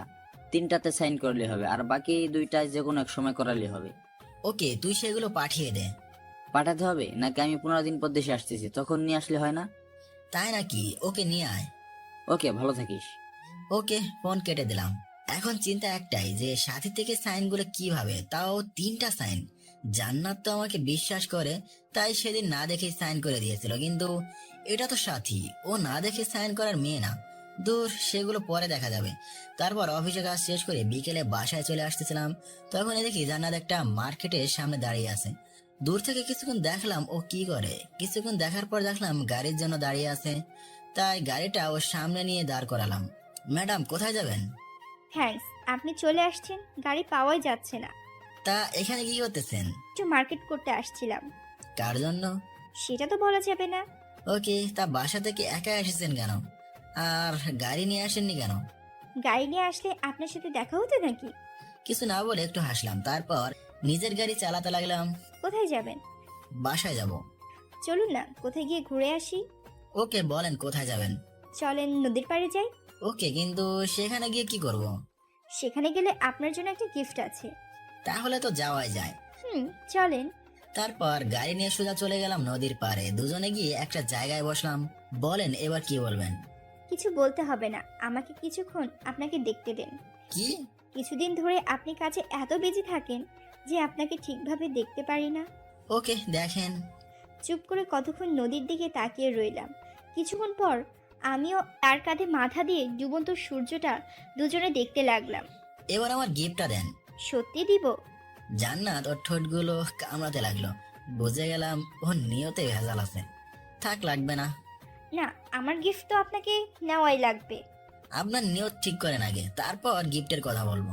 নিয়ত সেটা তো আগে থেকেই বাঁকা, তাই এটাকে সোজা করা সম্ভব না। তারপর জান্নাত আমার মাথাটা ওর দিকে ঘুরিয়ে নিয়ে চেপে ধরে রাখলো। না প্লিজ প্লিজ। হ্যাঁ হ্যাঁ। তারপর জান্নাত আর কিছু বলতে না দিয়ে ওর ঠোঁট দিয়ে আমার ঠোঁটগুলো বন্ধ করে দিল। কিস করার সময় হঠাৎ অনুভব করলাম জান্নাত আমার হাতে কিছু পরিয়ে দিচ্ছে। তাকিয়ে দেখি ঘড়ি। এটা কিসের জন্য? আপনার গিফট। কিসটা কি ছিল? বোনাস। বাহ, তা আর কি করলে এমন বোনাস পাওয়া যাবে বলবেন একটু? বিয়ে করেন? ওকে, বিয়ে করলে গিফট হিসেবে কি পাবো আর বোনাস হিসেবে কি পাবো এটা বলতেন যদি। সেটা বিয়ের দিন রাতের বলবো, এখন চলেন বাসায় যাব। ওকে। তারপর জান্নাতকে নিয়ে বাসায় চলে আসলাম। তারপর ফ্রেশ হয়ে এসে ভাবতে লাগলাম অনেক হয়েছে এসব খেলাধুলা, এখন এগুলো শেষ করা দরকার, না হলে ঘুরে ফিরে ক্ষতি আমাদের পরিবারেরই হবে। তাই খেলাটা শেষ করা দরকার। মোবাইলটা হাতে নিয়ে তৌফিককে ফোন দিলাম। কিরে, কি খবর? এই তো ভালো। শোন না, তোকে আরেকটা কাজ করে দিতে হবে। কি কাজ বল? তুই কোনোভাবে ইউকে এর ভিসার ব্যবস্থা কর। কার জন্য? আমাকে একটু ওইখানে আসতে হবে। তুই আসবি কেন? সেটা আসার পর বলি, বেশি না, 3 থেকে 4 দিনের জন্য মাত্র, তারপর আবার ফিরে আসবো। ওকে, আয় তাহলে দুজনে একসাথে দেশে ফিরবো। আর আমি 2 দিনের ভিতরে ভিসার ব্যবস্থা করতেছি। তুই পাসপোর্ট নিয়ে অফিসে জমা দিয়ে আয়। 4-5 দিনে সবকিছু ওকে হয়ে যাবে। ওকে, তাহলে এখন রাখি, পরে কথা হবে বলে ফোনটা রেখে দিলাম। তারপর আর কি, মোবাইলটা নিয়ে ফেসবুকে ঢুকে একটি গল্প লিখতে দিলাম। তখনই দরজায় কেউ কড়া নাড়লো। তাকিয়ে দেখি জান্নাত শাড়ি পরে আছে, কিন্তু মন খারাপ করে দাঁড়িয়ে আছে। কি হলো, ভেতরে আসবেন নাকি বাইরে দাঁড়িয়ে থাকবেন? মন খারাপ কেন?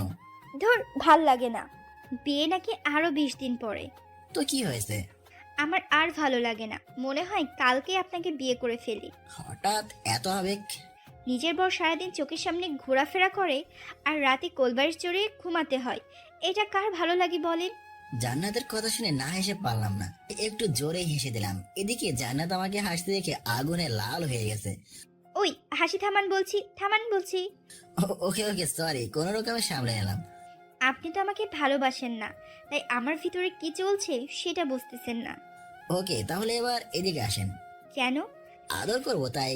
থাক, লাগবে না আমার আপনার দেখানো আদর। তারপর আমি উঠে ওর সামনে গিয়ে দাঁড়ালাম। দুজনের মাঝে কয়েক ইঞ্চি ব্যবধান মাত্র। জান্নাত মাথা নিচে করে দাঁড়িয়ে আছে। জান্নাত হঠাৎ পেছনের দিকে ঘুরিয়ে দিলাম। তারপর এক হাত ওর পেটে ধরে টান দিয়ে নিজের সাথে মিশিয়ে নিলাম।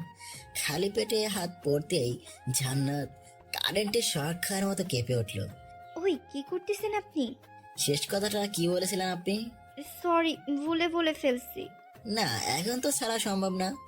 জান্নাতের ঘাড়ে আস্তে করে একের পর এক ভালোবাসার পরশ এঁকে দিতে লাগলাম। জান্নাতের সারা শরীর কাঁপতে উঠলো। ও কিছু বলতে চাচ্ছে কিন্তু বলতে পারতেছে না, নিজেকে আমার হাতে ছেড়ে দিয়েছে। আমি জান্নাতের অবস্থা বুঝতে পেরে জান্নাতকে জিজ্ঞাসা করলাম, কিছু বলবেন? দেখুন, বিয়ের আগে এসব কি করছেন আপনি?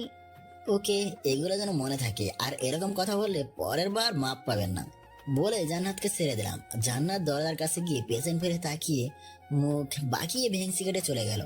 তারপর থেকে জান্নাত আমার কাছেই আসে না, কিছু বলার থাকলে মেসেজ করে আর দূরে দূরে দিয়ে চলে যায়। এইভাবে কেটে গেল 3 দিন। দুপুরে বসে অফিসে কাজ করতেছিলাম, তখন তৌফিক ফোন দিয়ে বলল সবকিছু নাকি ওকে হয়ে গেছে। 2 দিন পর নাকি সকালে ফ্লাইট। বাসার কাউকে ইউকে যাচ্ছি এটা বলা যাবে না, অন্য দেশের নাম বলতে হবে। বিকেলে বসের কাছ থেকে 1 মাসের ছুটি আবেদন করলাম, রাজি হলো না। ভাবলাম চাকরি ছেড়ে দেবো, কিন্তু সন্ধ্যায় বস ফোন দিয়ে বলল ওকে। রাতে সবাই একসাথে খেতে বসি। এখন সবাইকে বলবো বলে ঠিক করলাম আমাকে সপ্তাহখানেক জন্য আমেরিকা যেতে হবে। কেন? কোম্পানির কাজে। কয়েকদিন পর তোর বিয়ে, আর তুই এখানে দেশের বাইরে যাবে? বিয়ের তো আরো 17 দিন বাকি আছে, আমি 1 সপ্তাহের ভেতরেই ফিরে আসবো। এই সময় বিদেশে যেতে হবে না তোকে। প্লিজ একটু কাজ আছে, বললাম না সপ্তাহের ভেতরে ফিরে আসবো। আব্বু না তো নাই, অনেক জোরাজোরির পর রাজি করালাম। যাক, সবাই মেনে নিল, কিন্তু জান্নাত নারাজ, ওর মুখ দেখে বোঝা যাচ্ছে। কিন্তু এসব ঝামেলা শেষ করতে হলে চাচা চাচিকে দরকার, তাই যেতেই হবে। খাওয়া দাওয়া শেষ করে রুমে গিয়ে বসে বসে মোবাইল টিপতে লাগলাম। তখনই রুমে কারোর আসার আওয়াজ পেলাম। তাকিয়ে দেখি জান্নাত এসে আমার কোলে বসে গেল। তারপর বুকে মাথা রেখে চুপচাপ বসে রইল। কি হলো, হঠাৎ আমার এত কাছাকাছি চলে আসলেন? আপনার না গেলে হয় না? মাথা নেড়ে না বললাম। কোনো কিছু না বলে চুপ করে বসে রইলাম। জান্নাতকে বললাম, আপনার জন্য তো ভালোই, আমি চলে গেলে আর দূরে গিয়ে হাঁটতে হবে না, মন মতো চলতে পারবেন। ভাবছিলাম রাগ করবে, কিন্তু না, হু হু করে কেঁদে দিল। তাই আমি কিছুটা অবাক হয়ে গেলাম। আরে কাঁদতেছেন কেন? আপনি চলে গেলে আমি কি করে থাকবো? জান্নাত কান্না করতে করতে বলল, আরে আমি তো খুব তাড়াতাড়ি চলে আসবো, আর তোমার জন্য একটা সারপ্রাইজ নিয়ে আসবো। কিসের সারপ্রাইজ? সেটা দেখলেই বুঝতে পারবেন, এখন কান্না বন্ধ করেন। ওকে। বলে চোখগুলো মুছে ফেললো। তার পরের দিন খুব স্বাভাবিকভাবে কেটে গেল। তারপরের দিন খুব ভোরে উঠে নাস্তা করে বাইরে বেরিয়ে গাড়িতে উঠে দেখি জান্নাত বসে আছে। আপনি এত সকালে উঠেছেন কেন? এমনি। কাকা আপনি গাড়ি স্টার্ট দেন, ওনার দেরি হয়ে যাচ্ছে। তারপর ড্রাইভার কাকা গাড়ি চালাতে লাগলো, আর জান্নাত আমাকে জড়িয়ে ধরে বসে আছে। এয়ারপোর্টে এসে গাড়ি থেকে ভেতরে চলে যাচ্ছিলাম, তখনই জান্নাত মায়া ভরা চোখ নিয়ে আমার দিকে তাকিয়ে রইল। তাই আবার ওর কাছে আসলাম, এসেই হালকা করে জড়িয়ে ধরলাম। তাড়াতাড়ি ফিরে আসবেন বলে দিলাম। ওকে, আর আপনিও সাবধানে থাকবেন। তারপর জান্নাত থেকে বিদায় নিয়ে সবকিছু শেষ করে রওনা দিলাম আকাশ পথে, অচেনা এক জায়গায়। ওইখানে গিয়ে পৌঁছে সময়ের ব্যবধান বাংলাদেশ থেকে একটু বেশি, তাই সেখানে বিকেল হয়ে গেল। এয়ারপোর্টে তৌফিক এসে পিক করলো। তারপর আমার জন্য একটা হোটেলে বুক ছিল, সেখানে গিয়ে ফ্রেশ হয়ে নিলাম। তারপর হালকা খাওয়া দাওয়া করে রেস্ট নিলাম একটু। তারপর তৌফিককে নিয়ে রওনা দিলাম ছোট আব্বুর বাসার উদ্দেশ্যে। 1 ঘন্টার রাস্তা পাড়ি দিয়ে অবশেষে গিয়ে পৌঁছালাম একটা বাড়ির সামনে। বাড়িটা বেশ বড় সড়ো, তবে অনেক সুন্দর করে সাজানো। রাত হয়ে গেছে তাই বেশি কিছু দেখতে পাইনি। ভেতরে যাওয়ার সময় দারোয়ান আটকে দিল। ভাই কি আপনারা? এটা কি ফাহাদ সাহেবের বাসা? কিন্তু আপনারা কারা? বাহ, বাংলাদেশি লোকের বাসার সামনে বাংলাদেশি দারোয়ান, খুব ভালো। ওনাদের গিয়ে বলেন বাংলাদেশ থেকে ওনাদের সাথে দেখা করতে 2 জন এসেছে। আপনারা দাঁড়ান, আমি ফোন দিতেছি। কিছুক্ষণ পর এসে ভেতরে যেতে বলল। যাক, অবশেষে হেঁটে ভেতরে চলে গেলাম বাসার। কলিং বেল দিতেই একজন ভদ্র মহিলা এসে দরজা খুলে দিল। দেখে বুঝতে পারলাম এটা ছোট আম্মু, কারণ ছোট আম্মুর চেহারাটা অনেকটা সাথীর মতো, তাই চিনতে বেশি একটা অসুবিধাই হয়নি। জি, কে আপনারা? জি, ফাহাদ সাহেব আছেন? অনি তো অফিসে, এখনই এসে পড়বে। কিন্তু আপনারা কারা? আপনি আমাদের চিনবেন না, ফাহাদ সাহেব আমাকে চিনে। উনি আসুক, ততক্ষণ আমরা বাহিরেই আছি। বাহিরে থাকবেন কেন? আসুন, ভেতরে এসে বসুন। আর আমি ওনার স্ত্রী। তারপর দুজনকে ভেতরে নিয়ে রেস্ট রুমে বসতে দিল। কিছুক্ষণ পর আমাদের জন্য নাস্তা পাঠালো। প্রায় আধা ঘন্টা পর হঠাৎ একজন এসে দরজায় নক করলো। তাকিয়ে দেখি কাকা। আগে ছবি দেখেছি ওনার, তাই চিনতে অসুবিধাই হয়নি। জি, কে আপনারা? নিজের ভাইয়ের ছেলেকে চিনতে পারতেছেন না? ছোট আব্বুর মনে হয় আকাশ থেকে বলল। অবাক চোখে আমার দিকে তাকিয়ে রইল। কিছুক্ষণ পর কাকার চোখের কোণে পানি দেখতে পেলাম। অভি না হুসাইন? হুসাইন। তুই এত বড় হয়ে গেছিস, এতদিনে আমার কথা মনে পড়লো? বলেই ছোট আব্বু এসে আমাকে জড়িয়ে ধরে আবেগে কেঁদে ফেললো। তারপর ছোট আব্বুকে সামনে নিয়ে একটা চেয়ারে বসালাম। তুই আমাকে খুঁজে পেলি কিভাবে? সব বলবো, এখন প্রচুর খিদে পেয়েছে। এখন চলেন আগে কিছু খেয়ে নিই, আর আপনার সাথে আমার কথাও আছে। ওকে, বাই। বলেই আমাদের নিয়ে ড্রয়িং রুমে চলে গেল। তারপর ছোট আম্মুকে ডেকে আনলো। কে চিনতে পেরেছো? ছোট আম্মু কিছুক্ষণ তাকানোর পর না বলল। ও হলো হুসাইন, ভাইয়ের ছোট ছেলে। ছোট আম্মু অবাক হয়ে তাকিয়ে রইল, হয়তো ঠিকভাবে বুঝে উঠতে পারেনি। তুমি গিয়ে খাবার দাও আমাদের সবার জন্য। ছোট আম্মু মাথা নেড়ে চলে গেল। তারপর আমি আর ছোট আব্বু গিয়ে সোফায় বসলাম। বাসায় সবাই কেমন আছে? এই তো ভালো। আব্বু কেমন আছে? দাদা তো 7 বছর আগেই মারা গেছে। কি? দাদু আছে এখন শুধু। তোমাকে দেখার জন্য দাদু এখনো কান্না করে। উনি তোমার কথা আমাদের বলতো, তাই আমার বিয়ের আগে তোমাদের বাসায় নিয়ে যেতে এসেছি। কি যাবে না? যাব। আব্বুকে দেখতে পাইনি শেষবারের মতো, তাই আম্মুকে না দেখে হারাতে চাই না। তাহলে চলেন কালকেই চলে যাই। এমনিতে কি চলে যাওয়া যায় নাকি? আমার বিজনেসটা তো কাউকে বুঝিয়ে দিয়ে যেতে হবে, তারপর যাব। আমার হাতে 1 সপ্তাহ সময় আছে, এর বেশি সময় দিতে পারবো না। ওকে, চলবে। আয় এখন খেয়ে নে। চলেন বলে খাবার টেবিলে চলে গেলাম। সবাই খেতে বসলাম। তখনই ছোট আব্বু বলে উঠলো, অভি আসেনি? আপনাদের বড় মেয়ের জামাই বিজি, তাই আসতে পারেনি। মানে? সাথী কি কিছু বলেনি আপনাকে? মানে কি হয়েছে বলো তো আমাদের। তাহলে শোনেন, আপনার বড় মেয়ে আমাদের উপর প্রতিশোধ নিতে বিয়ে করেছে ভাইয়াকে, আর এই কথাগুলো শুধু আমিই জানি। ও কিসের প্রতিশোধ নেবে? আপনাদেরকে দাদা মেনে নেয়নি কেন, তাই ও আমাদের ফ্যামিলিকে রাস্তায় আনবে। আরে ও একটু পাগল টাইপের, অনেক জেদ, মাথায় জেদটা বেশি।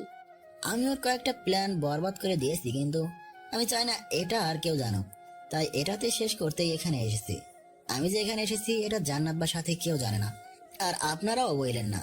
ওদের জন্য সারপ্রাইজ হিসেবে রাখবো আমি। ওকে, কিন্তু সাথী যে বিয়ে করেছে সেটাও আমাদের বলেনি কেন? হয়তো আপনারা যদি ওর বিয়ের উপলক্ষে বাংলাদেশে চলে যান, তাহলে ওর সব প্ল্যান মাটি হয়ে যাবে। তাই ওকে, তুই চিন্তা করিস না, গিয়ে ওকে আমরা বুঝাবো। আর এই সপ্তাহে আমি আর তোর ছোট আম্মু দেশে যাব তোর সাথে। আচ্ছা, আপনাদের একটা কথা জিজ্ঞাসা করার ছিল। বলো। সাথীর মতো আপনারা দুজন কি আমাদের সবার উপর রেগে আছেন নাকি? ধুর, কি বলিস পাগল, তোদের উপরে রাগ করে থাকবো? তা কি করে হয়? আসলে তখন আমি বাবার উপরে রাগ দেখিয়ে বাড়ি ছেড়ে চলে এসেছিলাম, কিন্তু তুই এসেছিস এতে আমি কত খুশি হয়েছি তা বলে বুঝাতে পারবো না। ওকে, তাহলে আপনি সব কাজ গুছিয়ে নেন, আমি ততদিনে শহরটা ঘুরে নেই। খাওয়া দাওয়া করে রুমে গিয়ে দিলাম এক ঘুম। তারপর 6 দিন আরামে ঘুরে ফিরে শহরটা দেখে নিলাম। তারপর কাকা সব কাজ শেষ করে নিল, তৌফিককেও সব গুছিয়ে নিল এদিকে। তারপর 4 জন মিলে রওনা দিলাম দেশে। কাউকে দেশে আসতেছি বললাম না, জান্নাতকেও বললাম না, না হলে এয়ারপোর্টে গিয়ে বসে থাকবে পাগলিটা। এখানে এসে কাকা ছোট আব্বুকে হোটেলে রেখে গুছিয়ে রেখে বাসায় আসতে রাত হয়ে গেল। সবাই আমাকে দেখে অবাক হয়ে গেল। সবার খোঁজ খবর নিলাম, কিন্তু জান্নাতকে দেখলাম না। তারপর রুমে গেলাম, গিয়ে দেখি জান্নাত আমার বিছানায় ঘুমাচ্ছে। তাই আস্তে করে গিয়ে ওর পাশে বসলাম। তারপর ওর কপালে কয়েকটা ভালোবাসার পরশ আঁকতেই ও তাকালো। তাকিয়ে আমাকে দেখেই অবাক হয়ে গেল। ঘুম থেকে লাফিয়ে উঠে আমাকে জড়িয়ে ধরলো। তারপর ওকে বুঝিয়ে দিয়ে ফ্রেশ হতে চলে গেলাম। তারপর খাওয়া দাওয়া করে দিলাম এক ঘুম। প্রচুর টায়ার্ড ছিলাম, তাই তাড়াতাড়ি ঘুমিয়ে গেলাম। সকালে আম্মুর ডাকে ঘুম ভাঙলো। তারপর উঠে ফ্রেশ হয়ে নিচে গেলাম নাস্তা করতে। সবাই সেখানে বসে আছে, তাই আমিও গিয়ে বসে গেলাম। ভাইয়া কি আজকে অফিসে যাবে? কেন? না, ভাবিকে নিয়ে একটু মার্কেটে যাব, একটা শাড়ি কিনবো তাই। শাড়ি কার জন্য কিনবি? তোমার জন্য কিনবো, লাগবে? ভাবিকে নিয়ে শপিং এ যাবো বলাতে এত প্রশ্ন করা শুরু করেছো? ধুর পাগল, তোর ভাবি তোর যেখানে মন চাই নিয়ে যাবি, কিন্তু এই প্রথম তুই শাড়ি কিনবি শুনে অবাক হলাম। বিয়ে করতেছি ভাইয়া, বুঝতে হইব। ওহ, ওকে নিয়ে যা তোর ভাবিকে। ভাবি, আপনার কোনো আপত্তি আছে? সাথী কি বলবে বুঝতে না পেরে রাজি হয়ে গেল। নাস্তা শেষ করে কিছুক্ষণ পর সাথীকে নিয়ে বেরিয়ে গেলাম। নাটক করার কারণ কি? তোমাকে সারপ্রাইজ দিতে নিয়ে এসেছি। ও, তা কি সারপ্রাইজ? যাই, আগে গেলেই দেখতে পাবে। ওকে। তারপর গাড়ি নিয়ে হোটেলে পার্ক করে ভেতরে গেলাম। সাথী হয়তো উল্টা কিছু একটা ভাবতেছে। তুমি আমাকে এখানে নিয়ে আসলে কেন? আরে তুমি যা ভাবতেছো তার কিছুই হবে না, তোমাকে দুজনের সাথে দেখা করাতে এনেছি। সাথী আর কিছুই বলল না। তারপর ছোট আব্বুর রুমে দরজায় কলিং বেল দেওয়ার পর ছোট আম্মু এসে দরজা খুলে দিল।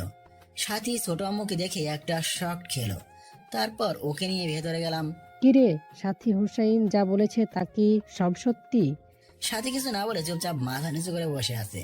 দেখ মা, ওনারা আমার বাবা মা, ভাই ভাবি, ওনাদের ক্ষতি মানে আমার ক্ষতি। আমি তো ছোটবেলায় তোকে এসব বলেছিলাম যেন আমি যদি বেঁচেও না থাকি তুই যেন ওদের সাথে ফিরে আসতে পারিস, আর এখন নাকি ওদের ক্ষতি করতে চাচ্ছিস। সাথী এখনো চুপ হয়ে আছে। ছোট আব্বু তাকে বোঝাতে লাগলো। আমার এসব শোনার মন চাইলো না, তাই নিচে এসে গাড়িতে বসে রইলাম। প্রায় আধা ঘন্টা পর সাথী এসে উঠলো। কোনো কথা না বলে গাড়ি নিয়ে সোজা বাসায় গেলাম। সাথী নেমে যাওয়ার সময় বললাম জান্নাত যেন জানতে না পারে ছোট আব্বু আম্মুর কথা, ওর জন্য সারপ্রাইজ আছে। সাথী কিছু না বলে ভেতরে চলে গেল। আমিও রুমে চলে গেলাম। গিয়ে দেখি জান্নাত বসে বসে মোবাইল টিপতেছে, তাই চলে গেলাম ফ্রেশ হতে। এসে জান্নাতের পাশে শুয়ে গেলাম। আপনি কেমন জানি বদলে গেছেন। আবার একই কথা, কি করলাম আমি? বিদেশ থেকে এসে আমাকে একবারও আদর করছেন? তো আসেন এবার আদর করি বলেই টান দিয়ে শুয়ে দিলাম। জান্নাত চোখ বন্ধ করে চুপচাপ শুয়ে রইল। আমি উঠে গিয়ে দরজা বন্ধ করে আসলাম। এবার বলেন আপনার কি কি আদর লাগবে? আপনাকে আদর করতে হবে না, আপনি শুধু চুপচাপ শুয়ে থাকেন। আমি আপনাকে জড়িয়ে ধরে ঘুমাতে চাই। ওকে। জান্নাত আমাকে জড়িয়ে ধরে শুয়ে গেল। আমি মোবাইল নিয়ে টিপতে লাগলাম। আপনার জন্য সারপ্রাইজ আছে বলেছিলাম না, মনে আছে? হুম। বিকেলে সারপ্রাইজ দিতে নিয়ে যাব, রেডি থাকেন। ওকে। বলেই ঘুমাতে লাগলো। বিকেলে জান্নাতকে নিয়ে গেলাম হোটেলে। জান্নাত ওনাদের দেখেই অবাক হয়ে গেল। তারপর ওনাদের কথা শেষ করে ওনাদের আজকেই নিয়ে যাবো বলে ঠিক করলাম। তারপর সবকিছু গুছিয়ে নিতে লাগলাম। জান্নাত আমার দিকে তাকিয়ে মুচকি মুচকি হাসতে লাগলো। সবকিছু রেডি করে জান্নাত একটা ব্যাগ নিয়ে নিচে পাঠিয়ে দিলাম। এই সুযোগে ছোট আব্বু আম্মুকে বলে দিলাম, আমি আপনারা দুজন আর সাথে ছাড়া এসব ঘটনাগুলো কেউ জানে না। আমি চাই আর কেউ যেন না জানে। এগুলো নিচে ছিল, নিচে দাফন করে দেব। So please. ওকে বাবা। তারপর ফোনটা বের করে ভাইয়াকে ফোন দিলাম। কিরে, এখন ফোন দিয়েছিস কেন? ভাইয়া তুমি আব্বুকে নিয়ে এখনই বাসায় চলে আসো, ছোট্ট একটা সমস্যার সমাধান করতে হবে। সো ইমার্জেন্সি আব্বুকে নিয়ে বাসায় আসো, আমি আসতেছি। তুই কোথায় আর কি হয়েছে? তোমরা এখনই আসো, আমি এসে সব বলতেছি বলে ফোনটা কেটে দিলাম। তারপর ওনাদের নিয়ে রওনা দিলাম বাড়ির দিকে। আব্বু, তোমাদের হবু জামাই কি তোমাদের কেমন লাগছে? মা, তোর পছন্দই আমাদের পছন্দ। আর হুসাইন তো অনেক ভালো ছেলে। আমিও অনেক ভালোবাসি ওকে। বলেই আমার বাম হাতটা জড়িয়ে ধরলো। তারপর সোজা বাসায় চলে আসলাম। আমি ব্যাগ নিয়ে আগে চলে আসলাম। এসে দেখি সবাই আমার জন্য অপেক্ষা করতেছে। আমাকে দেখে ভাইয়া বলল, কিরে, কি হয়েছে? আমাদেরকে এত ইমার্জেন্সি ডাকলি কেন? ভাইয়া এটা বলতে না বলতেই ছোট আব্বু আম্মু বাসায় ঢুকলো। আব্বু আম্মু আর দাদু অবাক হয়ে গেল, কিন্তু ভাইয়া ঠিকভাবে বুঝতেই পারেনি। নাও দাদু, তোমার ছোট ছেলেকে খুঁজে নিয়ে এসেছি। জান্নাত আমার কথা শুনে অবাক হয়ে তাকালো, কারণ জান্নাত জানতো না ওর আব্বু আম্মুই আমার ছোট আব্বু আম্মু। তারপর ছোট আব্বু এসে দাদুকে জড়িয়ে ধরে কান্না করে দিল। এরপর সবার সাথে কথাবার্তা শেষ করলো। ওনাদের আবেগ বিনিময় শেষে আমি ভাইয়াকে বললাম, ভাইয়া নিজের শ্বশুর শাশুড়িকে সালাম করবে না? এবার আব্বু আম্মু দাদু আর ভাইয়া একটা বড়সড় একটা ধাক্কা খেলো। আমার দিকে অবাক হয়ে তাকিয়ে রইলো। ছোট আব্বু পরিস্থিতিটা বুঝতে পেরে জান্নাতার সাথীকে কাছে নিয়ে ছোট আব্বু বলল, হ্যাঁ ভাইয়া, ওরা দুইজন আমার মেয়ে, আমার চোখের মনি। তারপর সবাই হাসি খুশি মেনে নিল সাথী আর জান্নাতকে। তারপর রাতে খাওয়া দাওয়া করে গান শুনতেছিলাম। তখনই জান্নাত রুমে এসে আমার বুকে হেলান দিয়ে বসে রইল। আমি ফেসবুক চালাচ্ছিলাম, তখনই দরজায় কেউ নক করলো। তাকিয়ে দেখি সাথী। জান্নাত তাড়াতাড়ি উঠে বসলো। জান্নাত, তুমি একটু কফি বানিয়ে আনতে পারবে আমার জন্য? যাচ্ছি। বলেই তাড়াতাড়ি রুম থেকে বেরিয়ে চলে গেল। তা কি মনে করে আমার কাছে আসা হলো? এত তাড়াতাড়ি হার মেনে গেলে আমার কাছে? আচ্ছা, কখনো বিলিন্টিন পার্টি খেলেছো? না, তবে জানি ওই না দেখে যে টাকা দেয় তারপর শো করে ওইটা।